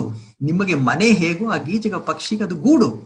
ಎಲ್ಲೋ ಪಕ್ಷಿ ಹೋಗಿದೆ ಆಹಾರನ ಅರಸ್ಕೊಂಡು, ನಾನು ಅದು ಬರೋದ್ರೊಳಗೆ ಅದನ್ನ ಕಿತ್ತುಬಿಟ್ಟು ಅದರಲ್ಲಿರೋ ತತ್ತಿನೆಲ್ಲ ಕೆಳಗೆ ಬೀಳಿಸ್ಬಿಟ್ಟ ಅದರ ಆ ತಾಯಿ ಬಂದು ತನ್ನ ಗೂಡು ಇಲ್ಲದೆ ಇರೋದನ್ನ ತಿಳ್ಕೊಂಡು, ಅದರಲ್ಲಿರ್ತಕ್ಕಂತಹ ತನ್ನ ತತ್ತಿಗಳು ಅಥವಾ ಮರಿಗಳು ಇಲ್ಲದೆ ಇರೋದನ್ನ ತಿಳ್ಕೊಂಡು ಎಷ್ಟು ಗೋಳಿಡಬಹುದು. ಅದರ ಗೋಳಿಗೆ ನಾನು ಕಾರಣ ಆಗ್ಬೇಕಾ ಅಲ್ವಾ? ನೀವೇನೋ ಅದನ್ನ ತಗೊಂಡು ಹೋಗ್ತೀರಾ, ಅದಕ್ಕೆ ಬೇಕಾದ್ರೆ ಏನಾದ್ರು ಒಂದು ಬಣ್ಣ ರಂಗು ಗಿಂಗು ಹಚ್ಚಿ ಮನೆಯಲ್ಲಿ ಡೆಕೋರೇಟಿವ್ ಪೀಸ್ ಆಗಿ ಇಟ್ಕೋತೀರಾ. ಆದ್ರೆ ನನಗೂ ಗೊತ್ತು ಆ ಗೂಡಿನಲ್ಲಿ ಏನೋ ಒಂದು ವಾಸವಿದೆ. ಅದಕ್ಕೆ ಆ ಗೂಡು ಇಲ್ಲದಾಗ ಆಗತಕ್ಕಂತಹ ಆ ಒಂದು ಕ್ಷೋಭೆ ಏನಿದೆ, ಆ ಒಂದು ದುಃಖ ಏನಿದೆ, ಅದಕ್ಕೆ ನಾನು ಕಾರಣನಾಗಕ್ಕೆ ನನಗೆ ಇಷ್ಟ ಇಲ್ಲ ಸ್ವಾಮಿ, ನೀವು 1,00,000 ಕೊಟ್ಟರು ಮಾಡಲ್ಲ ಅಂತಾನೆ. ಆಗ ನಮ್ಮಲ್ಲಿ ಉದ್ಭವ ಆಗತಕ್ಕಂತಹ ಪ್ರಶ್ನೆ ಅದೇ. ಈಗ ಇವರಿಬ್ಬರಲ್ಲಿ ನಿಜವಾಗಿಯೂ ಶಿಕ್ಷಣವನ್ನ ಹೊಂದಿರತಕ್ಕಂತಹ ವ್ಯಕ್ತಿ ಯಾರು ಅಲ್ವಾ? ಇದು ಪ್ರಶ್ನೆ ಅಂತ. PhD ಮಾಡಿರ್ಬೋದು, IAS ಮಾಡ್ಕೊಂಡು ದೊಡ್ಡ ದೊಡ್ಡ ಹುದ್ದೆಗಳಲ್ಲಿ ಇರಬಹುದು. ಕಿತ್ಕೊಳ್ಳಯ್ಯ 1,000 ರೂಪಾಯಿ ಕೊಡ್ತೀನಿ ಅನ್ನೋದು ಶಿಕ್ಷಣವ? ಆದರೆ ಅಥವಾ ಆ ರೀತಿ ಅವರು ಹೇಳ್ತಾ ಇರೋದ್ರಿಂದ ಅವರ ಶಿಕ್ಷಣ ಪದ್ಧತಿ ಏನು ಅವರು ಅನುಸರಿಸಿದ್ದಾರೋ ಅದು ಅವರಿಗೆ ಕೊಟ್ಟಿರೋ ಶಿಕ್ಷಣ ಇಷ್ಟೇಯ, ಅಥವಾ ಏನನ್ನೂ ಓದಿದವನು ಇಲ್ಲಿಟರೇಟ್ ಅಂತ ನಾವು ಏನನ್ನ ಕರಿತೀವಿ, ನಾನು ಇಷ್ಟು ಈಗಿನ್ನು ಹೇಳಿದ್ನಲ್ಲ ಆ ರೀತಿ ಇಲ್ಲಿಟರೇಟ್ ವಿಲೇಜರ್, ಅವನು ನಿಜವಾಗಿಯೂ ಶಿಕ್ಷಣವನ್ನು ಹೊಂದಿದವನ ಅಂತ ಯಾರಿಗೆ ಸಂಸ್ಕಾರ ಒದಗಿ ಬಂದಿದೆ? ಈ ಒಂದು ಹಿನ್ನೆಲೆಯಲ್ಲಿ ನಾವು ಮುಂದುವರಿತಾ ಸಾಗಿದಾಗ ನಮಗೆ ವೇದಗಳು ಸಾರ್ಥಕ ಬದುಕನ್ನ ಯಾವ ರೀತಿ ಡಿಫೈನ್ ಮಾಡಿ, ಅದಕ್ಕೆ ಕೇವಲ ಡಿಫೈನ್ ಅಲ್ಲ, ನಾನು ಹೇಳಿದೆ ಹೀಗೆ ಅಂತ ಮಾತ್ರ ವೇದ ಹೇಳಲ್ಲ, ಇದು ನಾನು ಮತ್ತೆ ಮತ್ತೆ ನನ್ನ ಪ್ರತಿಯೊಂದು ಉಪನ್ಯಾಸದಲ್ಲೂ ಹೇಳ್ತಾನೆ ಬರ್ತೀನಿ, ಅದು ನಿಮಗೆ ಪುನರುಕ್ತಿ ಆದ್ರೂ ಕೂಡ ಆಗ್ಲಿ ಅಂತ. ಇದು ಯಾಕೆಂದ್ರೆ ಬಹಳ ಮುಖ್ಯವಾದದ್ದು. ವೇದ ಹೀಗೆ ಅಂತ ಮಾತ್ರ ಹೇಳಲ್ಲ, ಹೇಗೆ ಅಂತ ಕೂಡ ಹೇಳುತ್ತೆ ಅಂತ. It doesn't just tell that this is the problem, but it gives the solution along with the problem. ನೋಡಪ್ಪ, ಇದೊಂದು ಸೊಲ್ಯೂಷನ್, ಇದೊಂದು ಸಾಧ್ಯತೆ ಮಾಡಿ ನೋಡು, ಅಥವಾ ನೀನೇ ನಿನ್ನ ಬುದ್ಧಿಯನ್ನು ಉಪಯೋಗಿಸ್ಕೊಂಡು ಇನ್ನೊಂದು ಸೊಲ್ಯೂಷನ್ ತಗೊಂಬ. ಆದ್ರೆ ಅದು ಏನಾಗಿರ್ಬೇಕು? ಅನುಕಂಪದಿಂದ ಕೂಡಿರ್ಬೇಕು, ಇನ್ನೊಬ್ಬರಿಗೂ ತೊಂದರೆ ಆಗ್ಬಾರ್ದಪ್ಪ. ಅಷ್ಟರ ಮಟ್ಟಿಗೆ ನಿನಗೆ ನೀನು ಏನ್ ಬೇಕು ಮಾಡ್ಕೊ, ಸಾರ್ಥಕ ಪಥದಲ್ಲಿ ಹೆಜ್ಜೆ ಹಾಕು ಅಂತ. ಕಲಿಯುಗದಿ ಉತ್ತಮರು ಯಾರೆಂದು ತಿಳಿಸುವೆಯ, ಕಲಿಯೋ ಕಲಿತವನೋ ಇಲ್ಲ ಹಣ ಗಳಿಸಿದವನೋ, ಒಲುಮೆಯನು ತೋರುತ್ತ ತೃಪ್ತಿಂ ಬದುಕುವನೆ, ಎಲ್ಲ ಗೆದ್ದವನಿಲ್ಲಿ ನವ್ಯ ಜೀವಿ. ಕಲಿಯುಗದಿ ಉತ್ತಮರು ಯಾರೆಂದು ತಿಳಿಸುವೆಯ. ಕಲಿಯುಗದಲ್ಲಿ ಇದ್ದೀವಿ, ಯಾರು ಇದರಲ್ಲಿ ಸರ್ವೋತ್ತಮನಾದಂತಹ ವ್ಯಕ್ತಿ ಯಾರು? ಹೇಗ್ ಕಂಡಿಡ್ಕೊಳ್ಳೋದು? ಕಲಿಯೋ ಕಲಿತವನೋ ಇಲ್ಲ ಹಣ ಗಳಿಸಿದವನೋ. ಪಂಡಿತ ಎಲ್ಲವನ್ನು ಹೇಳಿದ್ನಲ್ಲ, PhD ಓದಿದ್ದಾರೆ ಅಂತ, several PhDs to their credit ಅಲ್ವಾ. ಅಷ್ಟೊಂದು ಓದಿದಂತಹ ಪಂಡಿತನು ಉತ್ತಮನ? ಕಲಿತವನು, ಕಲಿಯು ಅಂದ್ರೆ ಶೂರ ಧೀರ ಶೌರ್ಯವಂತ ಅಂತಹವನು ಉತ್ತಮನ? ಅಥವಾ ಹಣ ಗಳಿಸಿದವನು? ಸಾಕಷ್ಟು ದುಡ್ಡು ಮಾಡಿದ್ದಾನೆ, ಹೇಗ್ ಮಾಡಿದ್ದಾನೆ ಅದು ಮುಖ್ಯ ಅಲ್ಲ ಇಲ್ಲಿ ಕಲಿಯುಗದಲ್ಲಿ. ಹಣವಂತ ಅಂತೂ ಮಾಡಿದ್ದಾನೆ, ಆಸ್ತಿಯನ್ನಂತೂ ತುಂಬಾ ಮಾಡಿದ್ದಾನೆ. ಈ ಮೂರರಲ್ಲಿ ಯಾರು ಉತ್ತಮರು ಅಂತ ಕೇಳಿದಾಗ ಮೂರೂ ಉತ್ತಮರಲ್ಲ. ಉತ್ತಮರು ಯಾರು ಗೊತ್ತಾ? ಒಲುಮೆಯನು ತೋರುತ್ತ ತೃಪ್ತಿ ಬದುಕುವನೆ, ಎಲ್ಲ ಗೆದ್ದವನಿಲ್ಲಿ ನವ್ಯ ಜೀವಿ. ಒಲುಮೆಯನ್ನ ತೋರುತ್ತಾ, ಮತ್ತೆ ಅಲ್ಲಿಗೆ ಬರ್ತೀವಿ, ಅನುಕಂಪ. ಅನುಕಂಪ ಯಾರಲ್ಲಿ ಇದೆಯೋ ಹಾಗೂ ತೃಪ್ತಿಯಿಂ ಬದುಕುವವನೇ. ಹಾಸಿಗೆ ಇದ್ದಷ್ಟು ಕಾಲ್ ಚಾಚು, ಇಂಥ ಅದ್ಭುತವಾದಂತಹ ಗಾದೆ ಮಾತಲ್ವಾ. ಆ ರೀತಿ ತೃಪ್ತಿಯಿಂದ ಯಾರು ಬದುಕ್ತಾ ಇರ್ತಾರೋ ಅವರೇ ಎಲ್ಲ ಗೆದ್ದವರಿಲ್ಲಿ. ಹಣ ಗಳಿಸಿದವನಲ್ಲ, ಶೂರ ಅಲ್ಲ, ಎಲ್ಲವನ್ನೂ ಕಲಿತವನು ಅಲ್ಲ. ಈ ಮೂರರಿಂತಲೂ ಈ ಮೂರೂ ಕೂಡ ಶೌರ್ಯ ಇಲ್ಲದೆ ಇದ್ರೂ ಚಿಂತೆ ಇಲ್ಲ, ವಿದ್ಯೆ ಇಲ್ಲದಿದ್ದರೂ, ವಾಸ್ತವದಲ್ಲಿ ನಾವು ಏನು ವಿದ್ಯೆ ಅಂತ ಕರಿತೀವಿ ಅದು ವೇದಗಳ ವಿದ್ಯೆಯ ವ್ಯಾಖ್ಯಾನ ಅಲ್ಲ. ಅಂತಹ ಒಂದು ವಿದ್ಯೆ ಇದೆಯೋ ಇಲ್ವೋ, ಹಣ ಅಂತೂ ಇಲ್ಲವೇ ಇಲ್ಲ, ಆದ್ರೂ ಕೂಡ ಇನ್ನೊಬ್ಬರಲ್ಲಿ ಅನುಕಂಪವನ್ನ ಇಟ್ಟುಕೊಂಡು ಇನ್ನೊಬ್ಬರಿಗೆ ತೊಂದರೆ ಆಗದ ಹಾಗೆ ತನಗಿರುವಷ್ಟರಲ್ಲಿ ತೃಪ್ತಿಯಿಂದ ಯಾರು ಬದುಕ್ತಾರೋ ಅವರೇ ಕಲಿಯುಗದಲ್ಲಿ ಉತ್ತಮರು ಅಂತ. ಇದನ್ನೇ ನಮಗೆ ವೇದ ಒಂದು ಸಾರ್ಥಕ ಬದುಕು ಅಂತ ನಮಗೆ ತಿಳಿಸ್ತಾ ಬರುತ್ತೆ. ಈ ಒಂದು ಸಾರ್ಥಕ ಬದುಕು ಅಂತ ಏನು ಅನ್ನೋದನ್ನ ವೇದ ಹೇಳ್ತಲೇ ಅದಕ್ಕಾಗಿ ಒಂದು ಶಿಕ್ಷಣ ಪದ್ಧತಿಯನ್ನ ತನ್ನದೇ ಆದಂತಹ ಒಂದು ರೀತಿಯಲ್ಲಿ ರೂಪಿಸಿಕೊಂಡಿದೆ. ಅದನ್ನೇ ನಾವು ಷೋಡಶ ಸಂಸ್ಕಾರಗಳು ಅಂತೀವಿ ಅಂತ. ಅಂದ್ರೆ ಈಗ 1.5 ಉಪನ್ಯಾಸಗಳು ಮುಗಿಯುವ ಈ ಒಂದು ಹೊತ್ತಿಗೆ ನಾನು ಸಂಸ್ಕಾರಗಳಿಗೆ ಬಂದು ನಿಲ್ತಿದ್ದೀನಿ. ಆದ್ರೆ ನಾನು ಯಾಕಪ್ಪ ಈ ಒಂದು ವಿಷಯಗಳನ್ನ ಹೇಳುವುದಕ್ಕೆ ಮೊದಲು ಸಾಕಷ್ಟು ಸಮಯವನ್ನ ನಾನು ವೇದಗಳ ಕೆಲವು ಚಿಂತನೆಗಳನ್ನ ಹಂಚ್ಕೋಬೇಕು, ಕೆಲವು ವಿಷಯಗಳನ್ನ ಪೀಠಿಕೆಯ ರೂಪದಲ್ಲಿ ಪೂರ್ವಭಾವಿಯಾಗಿ ತಿಳಿಸಬೇಕು ಅಂತ ಪ್ರಯತ್ನ ಮಾಡ್ತಿದ್ದೀನಿ. ಅಂತಂದ್ರೆ ಇವುಗಳ ಬೆಳಕಿನಲ್ಲಿ ನಾವು ವೇದಗಳನ್ನ ನೋಡಿದಾಗ, ವೇದಗಳನ್ನ ನೋಡ್ತಾ ಅದರದೇ ಆದಂತಹ ವೇದಾಂಗಗಳನ್ನ ಬಳಸಿಕೊಂಡು ಅದನ್ನ ಅರ್ಥ ಮಾಡ್ಕೊಳ್ಳಿಕ್ಕೆ ಹೋದಾಗ ನಮಗೆ ವೇದ ಏನು ನಿಜವಾಗಿ ಹೇಳ್ತಾ ಇದೆ, ವೇದದಲ್ಲಿರ್ತಕ್ಕಂತಹ ಸತ್ಯ ನಮಗೆ ಗೊತ್ತಾಗತ್ತೆ ಅಂತ. ಇವೆರಡನ್ನು ಬಿಟ್ಟು ನಾವು ವೇದವನ್ನ ಕೇವಲ ಭಾಷೆಯ ಪ್ರೌಢಿಮೆಯ ಬಲದಿಂದ ಮಾತ್ರ ನಾವು ಅರ್ಥೈಸಿಕೊಳ್ತಾ ಮುಂದೆ ಸಾಗ್ತು ಅಂದ್ರೆ ಪ್ರಾಯಶಃ ಅನೇಕ ವೇಳೆಗಳಲ್ಲಿ ನಮಗೆ ಸತ್ಯಕ್ಕಿಂತ ಹೆಚ್ಚಾಗಿ ಅಸತ್ಯವೇ ನಮ್ಮದಾಗ್ಬಿಡುತ್ತೆ ಅಂತ. ಹಾಗಾಗಿ ಆ ಒಂದು ಎಚ್ಚರಿಕೆಯನ್ನು ಮನಸ್ಸಿನಲ್ಲಿಟ್ಟುಕೊಂಡು ಸಾಕಷ್ಟು ವಿಷಯಗಳನ್ನ ಮೂಲ ವಿಷಯಕ್ಕೆ ಬರುವುದಕ್ಕೆ ಮೊದಲು ತಿಳಿಸುವ ಒಂದು ಪ್ರಯತ್ನವನ್ನು ಮಾಡ್ತಾ ಇದ್ದೀನಿ ಅಂತ. ಸಂಸ್ಕಾರಗಳು ಅಂದ್ರೆ ಆಗ್ಲೇ ನೋಡಿದ್ವಿ ನಾವು, ನೆನಪುಗಳು. ಆತ್ಮ ಆದಿ ಅಂತ್ಯವಿಲ್ಲದ್ದು, ಸದಾ ಇರತಕ್ಕಂತಹದ್ದು. ಹಾಗಾಗಿ ತನಗೆ ಸಿಕ್ಕತಕ್ಕಂತಹ ಈ ಸಾಧನ, ಈ ದೇಹ ಏನಿದೆ ಆ ದೇಹ ನಶಿಸಿ ಮತ್ತೆ ತನ್ನ ಪಂಚಭೂತಗಳಲ್ಲಿ ಆದ ಆ ಒಂದು ಹೊತ್ತಿನಲ್ಲೂ ಕೂಡ ಆತ್ಮ, ಜೀವಾತ್ಮ, ಅಣುಚೇತನ ಏನಿದೆ ಮತ್ತೊಂದು ಸಾಧನವನ್ನ ಪಡೆಯತ್ತೆ ಕರ್ಮ ಸಿದ್ಧಾಂತದ ಮೇರೆಗೆ. ಆ ಸಾಧನದಲ್ಲಿ ಮತ್ತೆ ತನ್ನ ಪಯಣವನ್ನ ಮುಂದುವರಿಸುತ್ತೆ ಅಂತ. ಹಾಗಾಗಿ ಅದರ ಪ್ರತಿಯೊಂದು ಹೊಸ ಪಯಣದ ಹೊತ್ತಿನಲ್ಲಿ ಅದಕ್ಕೆ ಇರತಕ್ಕಂತಹ ಪ್ರಜ್ಞೆ ಏನಪ್ಪಾ ಅಂದ್ರೆ ಸಂಸ್ಕಾರ. ಏನು? ತನ್ನ ಹಿಂದಿನ ಸಹಸ್ರಾರು ಜನ್ಮಗಳಿಂದ ತಾನು ಪಡೆದಿರತಕ್ಕಂತಹ ಕಲಿಕೆ. ನಾವು ನೋಡಿದ್ವಿ, ಇದು ಕಲಿಕೆ ಆಗಿರುತ್ತೆ ಹೊರತು ಘಟನೆಗಳಾಗಿರಲ್ಲ ಅಂತ ಅಲ್ವಾ. ನೋಡಿ, ನಾವು ಬಾಲ್ಯದಲ್ಲಿ ಬೇಕಾದ್ರೂ ಒಂದು ಲೆಕ್ಕ ಹಾಕೊಳ್ಳಿ. ಇವತ್ತು ಮಾತನಾಡ್ತಾ ಸ್ನೇಹಿತರು ನೋಡಿ, ಒಂದು ನಮ್ಗೆ ಚಿಕ್ಕ ವಯಸ್ಸಲ್ಲಿ ನಮ್ಮ ಸ್ಕೂಲ್ ಟೀಚರು, 3ನೇ ಕ್ಲಾಸ್ ಟೀಚರು ಎಂತದೋ ಒಂದು ಹೇಳಿದ್ರು ಇಂಥದೋ ಒಂದು, ಯಾವಾಗ ಹೇಳಿದ್ರು ಏನ್ ಹೇಳಿದ್ರು ಮರ್ತೋಗಿದೆ, ಅದು ಘಟನೆ ಎಲ್ಲ ಮರ್ತೋಗಿದೆ. ಬಟ್ ಅವ್ರು ಹೇಳಿದ್ರಲ್ಲಪ್ಪ ಈ ವಿಚಾರ, ಇದು ಮಾತ್ರ ನನ್ನ ಮನಸ್ಸಿನಲ್ಲಿ ಹಾಗೆ ಅಚ್ಚೊತ್ತಿದೆ, ಮರ್ತೇ ಇಲ್ಲ ನಾನು ಇಷ್ಟು ವರ್ಷ ಆದ್ರೂ ಕೂಡ ಅಲ್ವಾ. We won't be able to associate that with an incident that we would have forgotten that ಅಲ್ವಾ. ಆದ್ರೆ ಆ ಇನ್ಸಿಡೆಂಟ್ ಅಲ್ಲಿ ಆದಂತಹ ಒಂದು ಕಲಿಕೆ ಏನಿದೆ ಅದು ನಮಗೆ ಗೊತ್ತಾಗುತ್ತೆ ಅಂತಂದ್ರೆ, ಈ ಒಂದು ವಾಸ್ತವದ ಈ ಒಂದು ಪಯಣದಲ್ಲೇ ನಮಗೆ ಗೊತ್ತಾಗುತ್ತೆ ಅಂತಂದ್ರೆ, ಹಿಂದಿನ ಅಷ್ಟೂ ಜನ್ಮಗಳ ಆ ಕಲಿಕೆ ಆತ್ಮನಲ್ಲಿ ಇರಲೇಬೇಕಲ್ವಾ. ಅದನ್ನೇ ನಾವು ಸಂಸ್ಕಾರ ಅಂತ ಕರೆಯೋದು ಅಂತ. ಹಾಗಾಗಿ ಏನಪ್ಪಾ ಆಗತ್ತೆ ಅಂತಂದ್ರೆ, ಇನ್ನೊಂದು ಪ್ರಶ್ನೆ ಕಾಡುತ್ತೆ ನಮ್ಗೆ. ಆಯ್ತಪ್ಪ, ಸಂಸ್ಕಾರ ಅನ್ನೋದು ಆತ್ಮನಲ್ಲಿದೆ, ಒಪ್ಕೋತೀನಿ. ಹಾಗಿದ್ರೆ ಆ ಸಂಸ್ಕಾರ ಒಳ್ಳೇದ, ಆ ಸಂಸ್ಕಾರ ಕೆಟ್ಟದ? ಆ ಸಂಸ್ಕಾರ ಒಳ್ಳೆಯದೂ ಆಗಿರಬಹುದು, ಆತ್ಮನ ಆ ಒಂದು ಹಿಂದಿನ ಅಷ್ಟೂ ಜನ್ಮಗಳ ಪರಿಣಾಮವಾಗಿ. ಆ ಸಂಸ್ಕಾರ ಕೆಟ್ಟದ್ದೂ ಆಗಿರಬಹುದು. ಪೂರ್ಣವಾಗಿ ಒಳ್ಳೆಯ ಒಂದು ಸಂಸ್ಕಾರ ಯಾರಿಗಾದ್ರೂ ಇದೆ? ಕಷ್ಟ. ಪೂರ್ಣವಾಗಿ ಕೆಟ್ಟಂತಹ ಒಂದು ಸಂಸ್ಕಾರ ಯಾರಿಗಾದ್ರೂ ಇದೆ? ಕಷ್ಟ. ಯಾವತ್ತಿಗೂ ಕೂಡ ಇವೆರಡರ ಮಿಶ್ರಣ ಅಂತ. ಅದರಿಂದ ನಾನು ಹೇಳಿದೆ, ತಮ, ರಜ ಮತ್ತೆ ಸತ್ವ, ಈ 3ರಲ್ಲಿ ಸತ್ವ ಒಳ್ಳೆಯದು ಅಂತ ನಾವು ಬರೀ ಸತ್ವವನ್ನೇ ಹೀರ್ಕೊಳ್ತೀವಿ. ಆಗಲ್ಲ. ತಮಸ್ಸು ಬೇಕಾಗತ್ತೆ, ರಜಸ್ಸು ಬೇಕಾಗತ್ತೆ, ಸತ್ವವೂ ಬೇಕಾಗತ್ತೆ.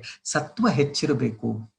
ತಮಸ್ಸಿನಲ್ಲಿಯೂ ಕೂಡ ರಜವನ್ನು ಕಾಣುವಂತಹ, ರಜದಲ್ಲೂ ಕೂಡ ಸತ್ವವನ್ನು ಕಾಣುವಂತಹ ಒಂದು ಸಮಚಿತ್ತವಾದಂತಹ ಭಾವ ನಮ್ಮಲ್ಲಿದ್ರೆ, ಈ 3ಅನ್ನೂ ಕೂಡ ನಾವು ಒಂದು ಒಳ್ಳೆಯ ಹೂರಣವನ್ನಾಗಿ ಬಳಸಿಕೊಂಡು ಚಂದದ ಬದುಕು ಅನ್ನತಕ್ಕಂತಹ ಒಂದು ತಿಂಡಿಯನ್ನ ಮಾಡಿಕೊಂಡು ಅದನ್ನ ಸವಿಬಹುದು ನಾವು. ಹಾಗಾಗಿ ಸಂಸ್ಕಾರ ಒಳ್ಳೆಯದು ಕೆಟ್ಟದ್ದು ಇವೆರಡರ ಮಿಶ್ರಣ ಅಂತ.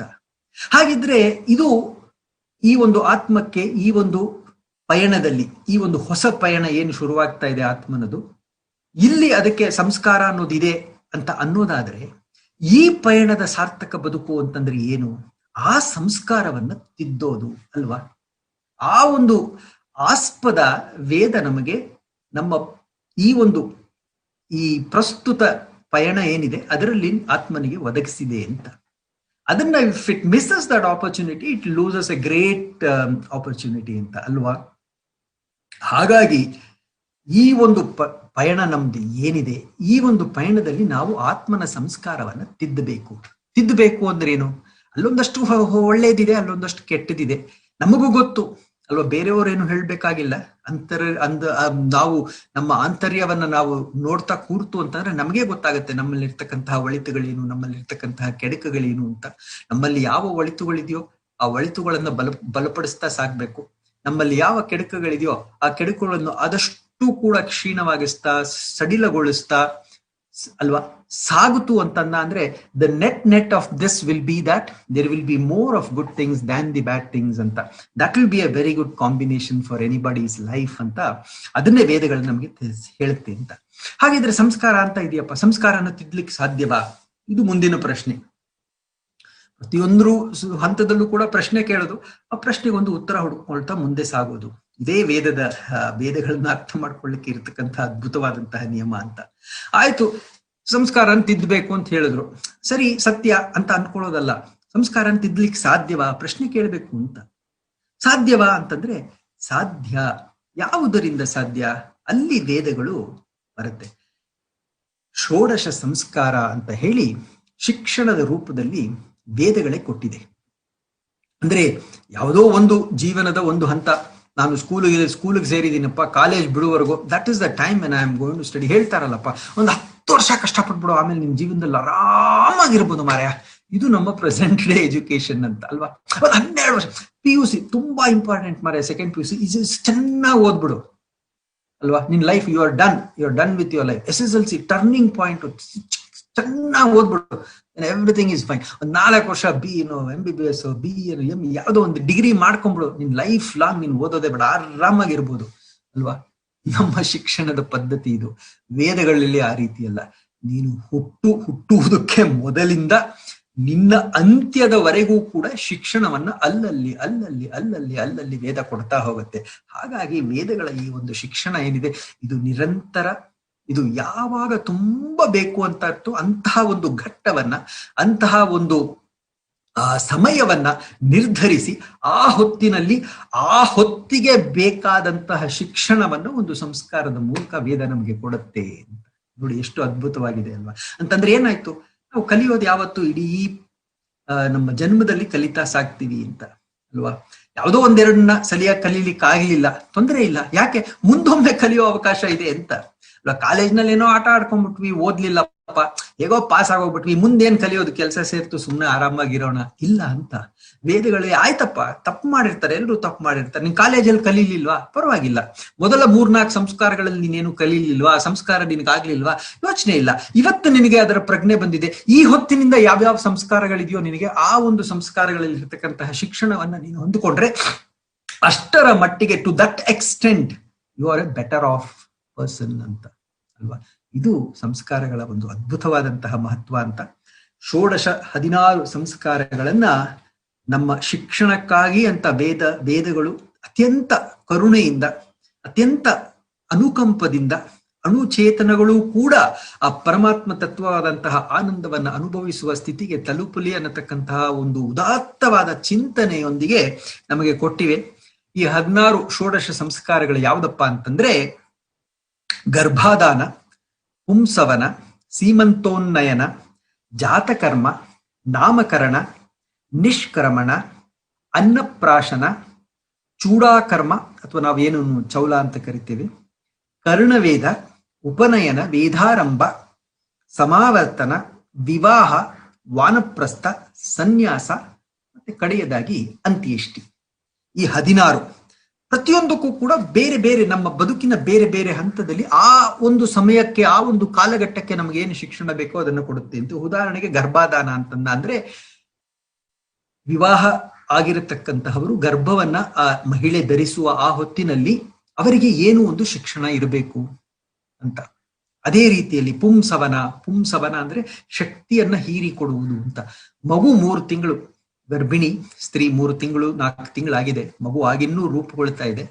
ಆಗ ಆ ಮಗುವಿನ ಬಲಕ್ಕಾಗಿ, ಮಗುವಿನ ವೀರ್ಯಕ್ಕಾಗಿ, ಮಗುವಿನ ಆ ಒಂದು ಶಕ್ತಿಗಾಗಿ, ದೈಹಿಕವಾದಂತಹ ಶಕ್ತಿಗಾಗಿ ಏನೇನನ್ನ ಗಂಡ ಹೆಂಡತಿ ಆಚರಿಸಬೇಕು, ಮನೆಯವರು ಆಚರಿಸಬೇಕು ಅನ್ನತಕ್ಕಂತಹ ವಿಷಯವಾಗಿ ಪುಂಸವನ. ಇದೇ ರೀತಿ ಸೀಮಂತೋನ್ನಯನ, ಜಾತಕರ್ಮ, ಇನ್ನು 16 ಷೋಡಶಗಳು. ನಾವು ಹುಟ್ಟುವುದಕ್ಕೆ ಮೊದಲಿನಿಂದ ನಾವು ಚಟ್ಟವನ್ನ ಏರಿ ನಾವು ನಮ್ಮ ಈ ಒಂದು ಪಯಣವನ್ನ ಮುಗಿಸುವ ಆ ಒಂದು ಕ್ಷಣದವರೆಗೆ ಶಿಕ್ಷಣ ಶಿಕ್ಷಣ ಶಿಕ್ಷಣ. ಅದು ವೇದಗಳ ಒಂದು ಅದ್ಭುತವಾದಂತಹ ಚಿಂತನೆ ಅಂತ. ಇದನ್ನ ನಾವು ಅನೇಕ ರೀತಿಯಲ್ಲಿ ವಿಂಗಡಿಸಬಹುದು ಅಂತ. ಮೊದಲ 9 ಏನಿದೆ, ಗರ್ಭಾಧಾನದಿಂದ ಹಿಡಿದು ಕರ್ಣವೇದದವರೆಗೆ, ಗರ್ಭಾಧಾನ, ಪುಂಸವನ, ಸೀಮಂತೋನ್ನಯನ, ಜಾತಕರ್ಮ, ನಾಮಕರಣ, ನಿಷ್ಕ್ರಮಣ, ಅನ್ನಪ್ರಾಶನ, ಚೂಡಾಕರ್ಮ ಹಾಗೂ ಕರ್ಣವೇದ, ಈ 9 ಕೂಡ ಮಗುವಿಗೆ 3 ವರ್ಷ ಆಗುವುದಕ್ಕೆ ಮೊದಲು ಮಾಡತಕ್ಕಂತಹ ಸಂಸ್ಕಾರಗಳು. ಇದು ಒನ್ ವೇ ಆಫ್ ಕ್ಲಾಸಿಫಿಕೇಶನ್ ಅಂತ. ಮಿಕ್ಕಿದ್ದೆಲ್ಲವೂ ಕೂಡ 10ರಿಂದ 16ರವರೆಗೆ, ಯಾವುದು ಉಪನಯನ, ವೇದಾರಂಭ, ಸಮಾವರ್ತನ, ವಿವಾಹ, ವಾನಪ್ರಸ್ಥ, ಸನ್ಯಾಸ ಹಾಗೂ ಅಂತ್ಯೇಷ್ಟಿ, ಈ 6 ಏನಿದೆ ಇದು 3 ವರ್ಷದ ಮೇಲ್ಪಟ್ಟು ಮಗುವಿಗೆ ಮಾಡುವಂತಹದ್ದು. ಇಲ್ಲಿ ಬರುತ್ತೆ 3 ವರ್ಷದವರೆಗೆ ಮಗುವಿಗೆ ಮಾಡತಕ್ಕಂತಹ ಸಂಸ್ಕಾರ. ಮಗುವಿಗೆ ಏನ್ ಅರ್ಥ ಆಗತ್ತೆ ಅಂತ ಖಂಡಿತವಾಗಿಯೂ ಅರ್ಥ ಆಗತ್ತೆ. ಆ ಒಂದು ಸಂಸ್ಕಾರಗಳ ಬಗ್ಗೆ ಮಾತನಾಡುವಾಗ ಅದನ್ನು ಹೇಗೆ ಅನ್ನೋದನ್ನು ಕೂಡ ನಾವು ಅರಿತುಕೊಳ್ಳೋಣ. ಆ ಮಗು ಹಾಗೂ ಮಗುವಿಗೆ ಕಾರಣರಾದಂತಹ ತಂದೆ ತಾಯಂದಿರು, ಆ ಮಗುವಿನ ಬೆಳವಣಿಗೆಗೆ ಪೋಷಕರಾಗಿರತಕ್ಕಂತಹ ಆ ಮನೆಯವರು, ಅವರುಗಳಿಗೂ ಕೂಡ ಶಿಕ್ಷಣವನ್ನ ಇದರ ಮೂಲಕ ನೀಡಲಾಗತ್ತೆ ಅಂತ. ಇನ್ನೊಂದು another way, beautiful way of classification is 1ರಿಂದ 3 ಅಂದ್ರೆ ಗರ್ಭಾಧಾನ, ಪುಂಸವನ ಮತ್ತೆ ಸೀಮಂತೋನ್ನಯನ ಏನಿದೆ ಇದು ಹುಟ್ಟುವುದಕ್ಕೆ ಮೊದಲು. ಇನ್ನು ಮಿಕ್ಕಿದೋವೆಲ್ಲ ಇದೆಯಲ್ಲಪ್ಪ ಅವೆಲ್ಲ ಹುಟ್ಟಿದ ನಂತರ. ಇದು ಇನ್ನೊಂದು ರೀತಿಯಲ್ಲಿ ಕ್ಲಾಸಿಫಿಕೇಶನ್. ಇನ್ನೊಂದು ನನಗೆ ತುಂಬಾ ಖುಷಿ ಕೊಡತಕ್ಕಂತಹ ಕ್ಲಾಸಿಫಿಕೇಶನ್ ಇದು. ವೇದಗಳು ಕೆಲವನ್ನ ಕಡ್ಡಾಯ ಅಂತ ಮಾಡುತ್ತೆ, ಕೆಲವು ಆಪ್ಷನಲ್ ಅಂತ. ನಿಮ್ಮ ಇಷ್ಟದ ಮೇರೆಗೆ ನೀವು ಮಾಡ್ಕೋಬಹುದು ಸಂಸ್ಕಾರ ಅಂತ. ನೋಡಿ, ಅದರಲ್ಲೂ ಕೂಡ ವೇದ ಯಾವುದನ್ನು ನಮ್ಮ ಮೇಲೆ ಹೇರಲ್ಲ ಅನ್ನೋದಕ್ಕೆ ಪ್ರಾಯಶಃ ನಮ್ಮ ಮೇಲೆ ಯಾವುದನ್ನೂ ಹೇರದೆ ನಮ್ಮ ಒಳಿತನ್ನು ಮಾತ್ರ ಚಿಂತನೆಯಲ್ಲಿ ಇಟ್ಟುಕೊಂಡು ನಮಗಾಗಿ ರೂಪುಗೊಂಡಿರ್ತಕ್ಕಂತಹ ಯಾವುದಾದ್ರೂ ಒಂದು ಸಿದ್ಧಾಂತ, ಯಾವುದನ್ನು ನಮ್ಮ ಮೇಲೆ ಹೇರದೆ ಇದನ್ನ ಮಾಡ್ಲೇಬೇಕು ಅಂತ ಹೇರದೆ ಮಾಡತಕ್ಕಂತಹ ಒಂದು ಆ ಚಿಂತನೆ ಏನಿದೆ ಅದು ವೇದಗಳು ಅಂತಂದ್ರೆ ತಪ್ಪಲ್ಲ ಅಂತ. 1ರಿಂದ 12 ಏನೋ ಕಡ್ಡಾಯ ಮಾಡುತ್ತೆ ವೇದಗಳು ಕೂಡ. ಇದನ್ನು ಮಾಡಬೇಕು ಮಾಡಿದ್ರೆ ನಿಮಗೆ ಒಳ್ಳೆಯದು, ಮಾಡದೇ ಇದ್ರೆ ನಿಮಗೆ ಒಳ್ಳೇದಿಲ್ಲ, ಅಷ್ಟೇ ಸಿಂಪಲ್. ಮಾಡ್ಲೇಬೇಕು, ಮಾಡದೇ ಇದ್ರೆ ಏನೇನೋ ಆಗತ್ತೆ, ಇಲ್ಲ. ಆ ರೀತಿಯಾದಂತಹ ಕಡ್ಡಾಯ ಮಾಡಿಪ್ಪ, ನಿಮ್ಮ ಒಳ್ಳೇದಕ್ಕಾಗಿರೋದು ಮಾಡಿ.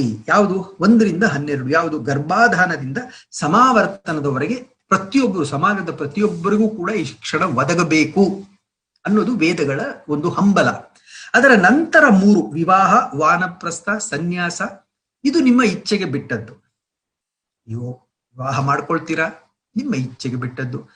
ವಾನಪ್ರಸ್ಥಕ್ಕೆ ಹೋಗ್ತೀರಾ, ನಿಮ್ಮ ಇಚ್ಛೆಗೆ ಬಿಟ್ಟಿದ್ದು. ಸನ್ಯಾಸವನ್ನ ಸ್ವೀಕರಿಸ್ತೀರಾ, ನಿಮ್ಮ ಇಚ್ಛೆಗೆ ಬಿಟ್ಟದ್ದು. ಆಗಲಿಲ್ವಾ, ಏನು ತೊಂದರೆ ಇಲ್ಲ. ಆ ರೀತಿ ವೇದ ಹೇಳುತ್ತೆ. ಇನ್ನು ಕಡೆಯದು, ಅದೇ ತಮಾಷೆ ಅಂತ, ಅಂತ್ಯೇಷ್ಟಿ. ಅದು ನಿಮಗೆ ಕಡ್ಡಾಯವೂ ಅಲ್ಲ, ನಿಮ್ಮ ಇಚ್ಛೆಗೂ ಬಿಟ್ಟದ್ದು ಅಲ್ಲ. ನೀವು ಬೇಡ ಅಂದ್ರೂ ಕೂಡ ಅದು ನಿಮಗೆ ಹಾಗೆ ಆಗತ್ತೆ ಅಂತ. ಯಾಕೆ ಅಂತಂದರೆ ಹುಟ್ಟಿದವರೆಲ್ಲರೂ ಕೂಡ ಒಂದು ದಿನ ಹೋಗ್ಲೇಬೇಕು. ಆ ಹೋಗುವಾಗ ಇರತಕ್ಕಂತಹ ಸಂಸ್ಕಾರ, ಅಲ್ಲಿ ಮತ್ತೆ ಪ್ರಶ್ನೆ ಬರುತ್ತೆ, ಏನೋ ಹೇಳ್ಬಿಟ್ರಿ ನೀವು ಇಲ್ಲಿ ಸಂಸ್ಕಾರಗಳೆಲ್ಲ ಶಿಕ್ಷಣ ಅಂತ. ಅಲ್ಲಿ ಹೋಗುವಾಗ ಜೀವವೇ ಇರೋದಿಲ್ಲ, ಅದೊಂದು ಜಡ ಅಲ್ವಾ, ದೇಹ ಸತ್ತು ಬಿದ್ದಿದೆ. ಅದಕ್ಕೆಂತ ನೀವು ಅಂತ್ಯೇಷ್ಟಿಯಲ್ಲಿ ಎಂತ ಸಂಸ್ಕಾರ ಮಾಡ್ತೀರಾ ಅಂತ. ಅಂತ್ಯೇಷ್ಟಿಗೆ ಬಂದಾಗ ಅದರ ಬಗ್ಗೆ ಚಿಂತನೆ ಮಾಡೋಣ. ಅದು ಕೇವಲ ದೇಹಕ್ಕೆ ಒಂದು ಪ್ರಕೃತಿಯಲ್ಲಿ ವಿಲೀನಗೊಳಿಸ್ತಕ್ಕಂತಹ ಒಂದು ಪ್ರತಿಕ್ರಿಯೆ ಇರತಕ್ಕಂತಹ ಸಂಸ್ಕಾರವಾದರೂ ಕೂಡ ಆ ಹೊತ್ತಿನಲ್ಲಿ ಆ ಒಂದು ಕೆಲಸಕ್ಕೆ ಅಂತ ಬಂದಿರತಕ್ಕಂತಹ ಆ ಸತ್ತವನ ಬಂಧು ಮಿತ್ರರು, ಮನೆಯವರು, ಅವರಿಗೆ ಕೊಡತಕ್ಕಂತಹ ಶಿಕ್ಷಣ ಅದು ಅಂತ. ಅದು ನಮಗೆ ಮನಸ್ಸಿಗೆ ಇಳಿದಾಗ ವೇದಗಳು ಎಷ್ಟೆಲ್ಲ ವಿಚಾರಗಳನ್ನ ಯೋಚನೆ ಮಾಡಿ ಇಂತಹ ಒಂದಷ್ಟು ಸಂಸ್ಕಾರಗಳನ್ನು ನಮಗೆ ಕೊಟ್ಟಿದೆ ಅನ್ನತಕ್ಕಂತಹ ವಿಚಾರ ನಮಗೆ ಖಂಡಿತವಾಗಿಯೂ ಹೊಳೆಯುತ್ತೆ ಅಂತ. ನಾನು ಒಂದು ಈ ಗರ್ಭಾಧಾನದಿಂದ ನಾನು ಈ ಸಂಸ್ಕಾರಗಳನ್ನ ತೆಗೆದುಕೊಳ್ಳೋದು, ಬಹುತೇಕ ಎಲ್ಲರೂ ಆ ಒಂದು ಪದ್ಧತಿಯನ್ನು ಇಟ್ಕೊಂಡಿದ್ದಾರೆ. ನಾನು I want to have a slightly different organisation. ಇದನ್ನ ನಿಮಗೆ ಕೊಡೋ ಈ ಒಂದು ಮಾಧ್ಯಮದಲ್ಲಿ, ಈ ಒಂದು ವಿಧದಲ್ಲಿ ನಾನು ಉಪನಯನದಿಂದ ಶುರು ಮಾಡೋಣ ಅಂತ. ಉಪನಯನ 10ನೇ ಒಂದು ಅಂತಂದ್ರೆ, ಒಬ್ಬ ಕಥಾನಾಯಕನಿದ್ದಾನೆ, ಅವನಿಗೆ ಉಪನಯನ ಆಗತ್ತೆ. ಅಲ್ಲಿಂದ ಉಪನಯನ, ಅದಾದ ನಂತರ ವೇದಾರಂಭ, ಸಮಾವರ್ತನ, ವಿವಾಹ, ಆದ ನಂತರ ಮತ್ತೆ ಗರ್ಭಾಧಾನಕ್ಕೆ ಬಂದು ಅಲ್ಲಿಂದ ಮಿಕ್ಕಿದ್ದನ್ನೆಲ್ಲ ಹೇಳ್ತಾ ಕಡೆಯಲ್ಲಿ ವಾನಪ್ರಸ್ಥ, ಸನ್ಯಾಸ, ಅಂತ್ಯೇಷ್ಟಿ ಅಂತಂದ್ರೆ ಒಂದು 8 ವರ್ಷದ ಹುಡುಗನಿಗೆ ಅವನ ಜೀವನದ ಉದ್ದಕ್ಕೂ ಕೂಡ ಅವನ ಶಿಕ್ಷಣ, ಕಲಿಕೆ, ಗೃಹಸ್ಥಾಶ್ರಮ, ಮತ್ತೆ ಅವನು ಕೂಡ ವಿವಾಹವಾಗ್ತಾನೆ. ವಿವಾಹವಾದಾಗ ಅವನ ಮಕ್ಕಳಿಗೆ ಯಾವ ಯಾವ ಒಂದು ಶಿಕ್ಷಣಗಳಿದೆ, ತನ್ಮೂಲಕ ಅವನಿಗೆ ಮತ್ತೆ ಯಾವ ಶಿಕ್ಷಣವಿದೆ. ಒಂದು ವಯಸ್ಸಿಗೆ ಬರ್ತಾನೆ, ಆಗ ವಾನಪ್ರಸ್ಥ, ಸನ್ಯಾಸ, ಕಡೆಯಲ್ಲಿ ಅಂತ್ಯೇಷ್ಟಿ ಅನ್ನತಕ್ಕಂತಹ ಒಂದು ನನ್ನದೇ ಆದಂತಹ ಒಂದು ಸೀಕ್ವೆನ್ಸ್ ಅನ್ನ ಇಟ್ಕೊಂಡಿದ್ದೇನೆ. ಒಂದು ರೀತಿಯಲ್ಲಿ ಕಥೆಯನ್ನ ಹೇಳಿದ ಹಾಗೆ ಹೇಳ್ಕೊಂಡು ಹೋಗ್ಬೋದು ಅಂತ. ಹಾಗಾಗಿ ಇದೇ ಮೊದಲು ಹೇಳಬೇಕು, ಅದನ್ನೇ ಅಂತ್ಯೇಷ್ಟಿಯಲ್ಲೇ ಕೊನೆ ಮಾಡಬೇಕು ಅಂತ ಎಲ್ಲ ಏನೂ ಇಲ್ಲ. ವೇದಗಳು ನಮ್ಗೆ ಯಾವುದೇ ನಿರ್ಬಂಧನೆಗಳನ್ನ ಹಾಕದೇ ಇರೋದು, ಪ್ರತಿಯೊಂದರಲ್ಲೂ ಏನು ಶಿಕ್ಷಣ ಅನ್ನೋದನ್ನ ತಿಳ್ಕೊಂಡ್ರೆ ಸಾಕು ಅಂತ. ಹಾಗಾಗಿ ನನ್ನದೇ ಆದಂತಹ ಒಂದು ಸೀಕ್ವೆನ್ಸ್ ಅನ್ನ ಇಟ್ಕೊಂಡು ಶುರು ಮಾಡೋಣ.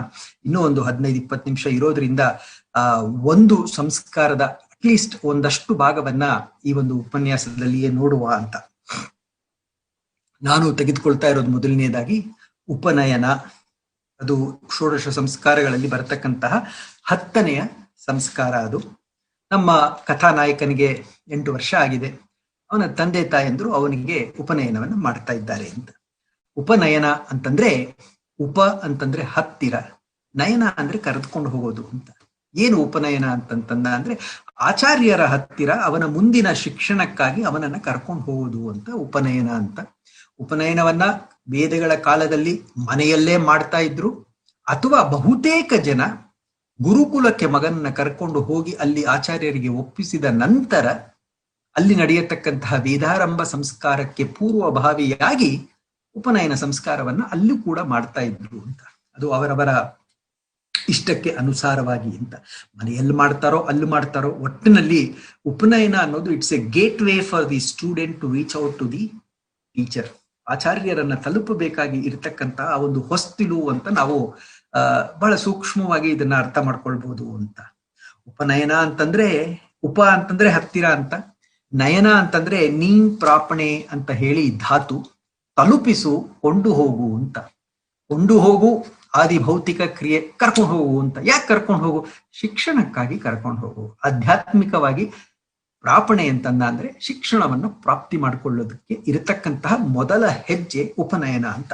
ಇದೇ ಅರ್ಥದಲ್ಲೇ ನಾವು ಕೂಡ ಉಪವಾಸ ಅಂತ ಹೇಳೋದು. ಉಪ ಹತ್ತಿರ, ವಾಸ ಬದುಕೋದು, ಇರೋದು ಅಂತ.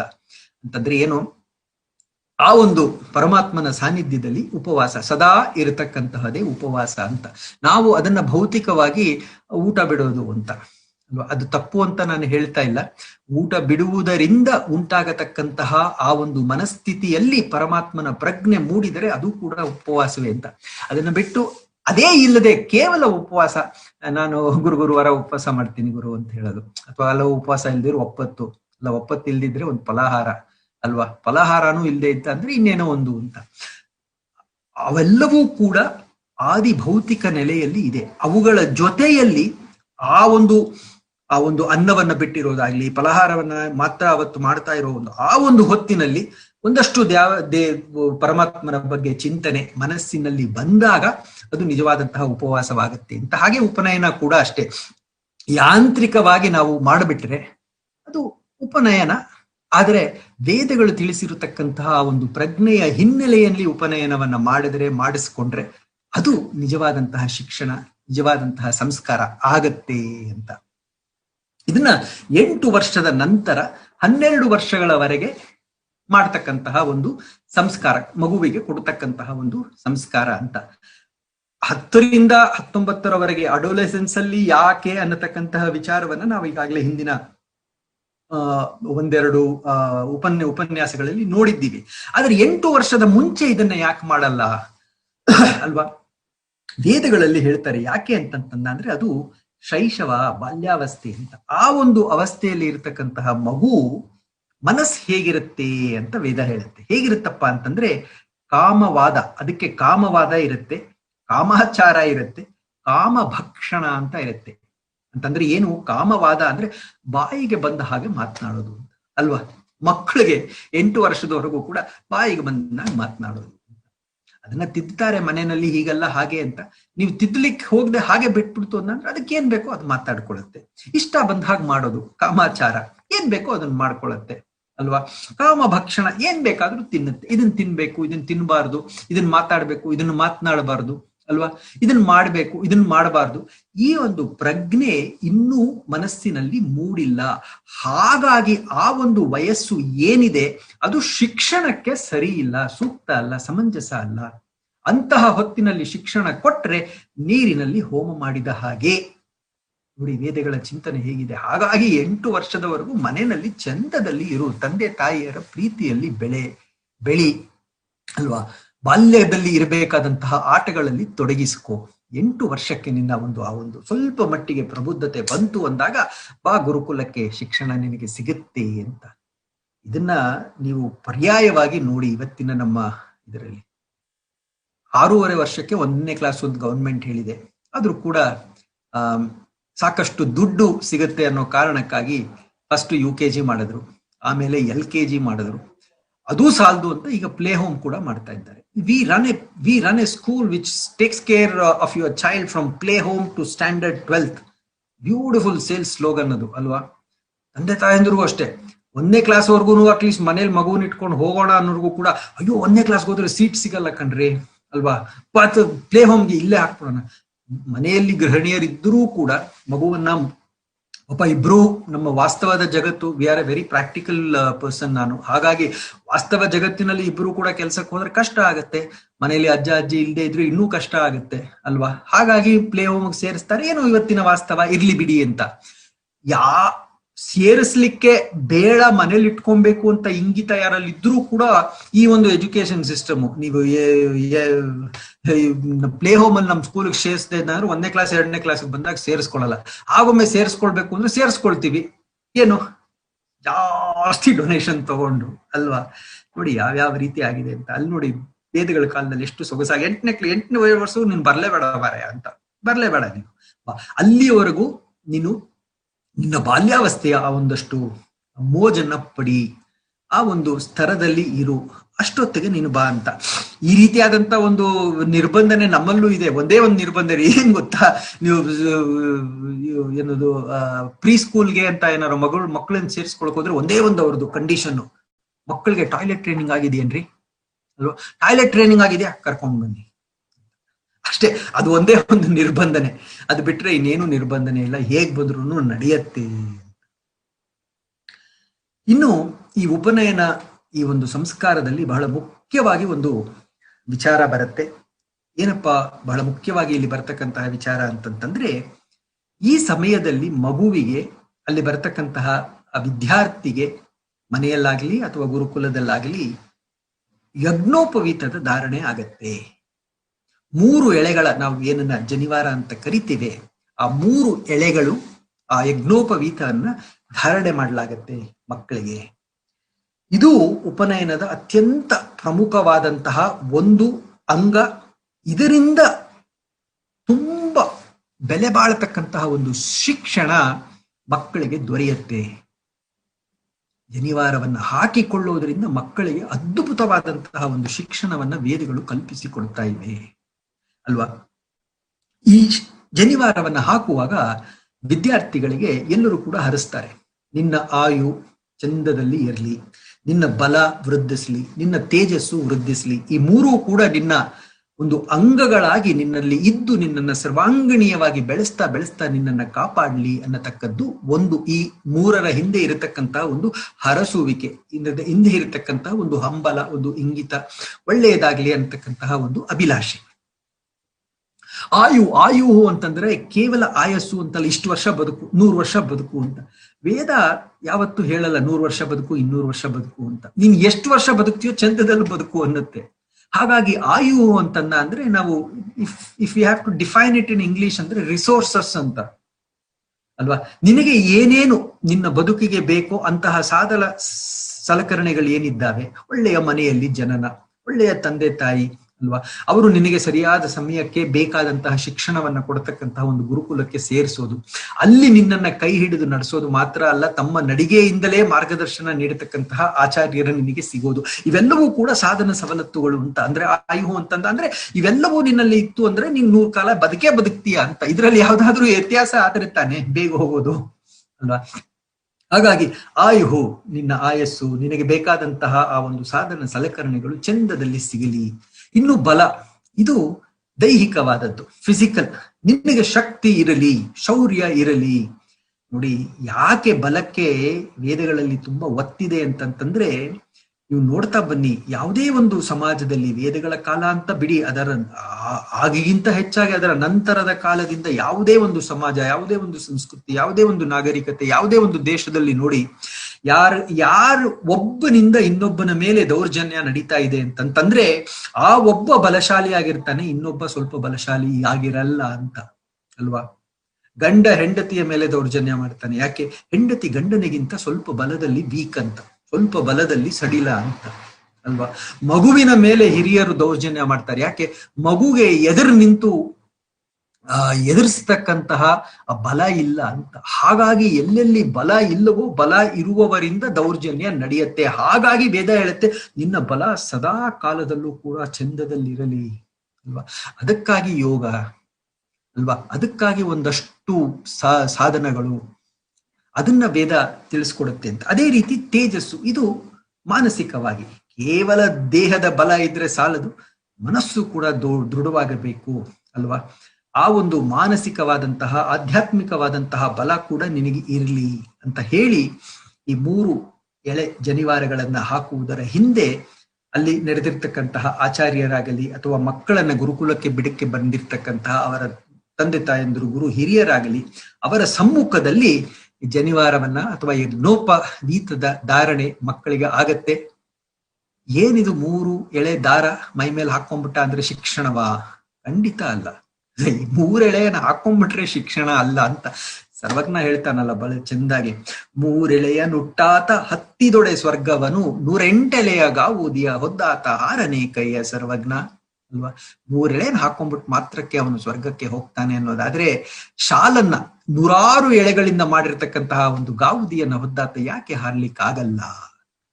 ಸರ್ವಜ್ಞ ಹೇಳಿದ್ರಲ್ಲಿ ಏನು ತಪ್ಪಿಲ್ಲ ಅಂತಲ್ಲ, ಆದ್ರೂ ಅದರಲ್ಲೊಂದು ತಪ್ಪಿದೆ. ಏನು?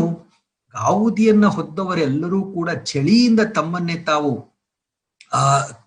ರಕ್ಷಿಸಿಕೊಳ್ಳಬಲ್ಲರೇ ಹೊರತು ಸ್ವರ್ಗಕ್ಕೆ ಹೋಗಬೇಕಾದ್ರೆ 3 ಎಳೆಯನ್ನ ಹಾಕೋಬೇಕು ಅಂತ. ಯಾಕೆ ಆ 3 ಎಳೆಯನ್ನ ಹಾಕೊಬೇಕು? ಆ 3 ಎಳೆಗೆ ಇರತಕ್ಕಂತಹ ಮಹತ್ವ ಏನು?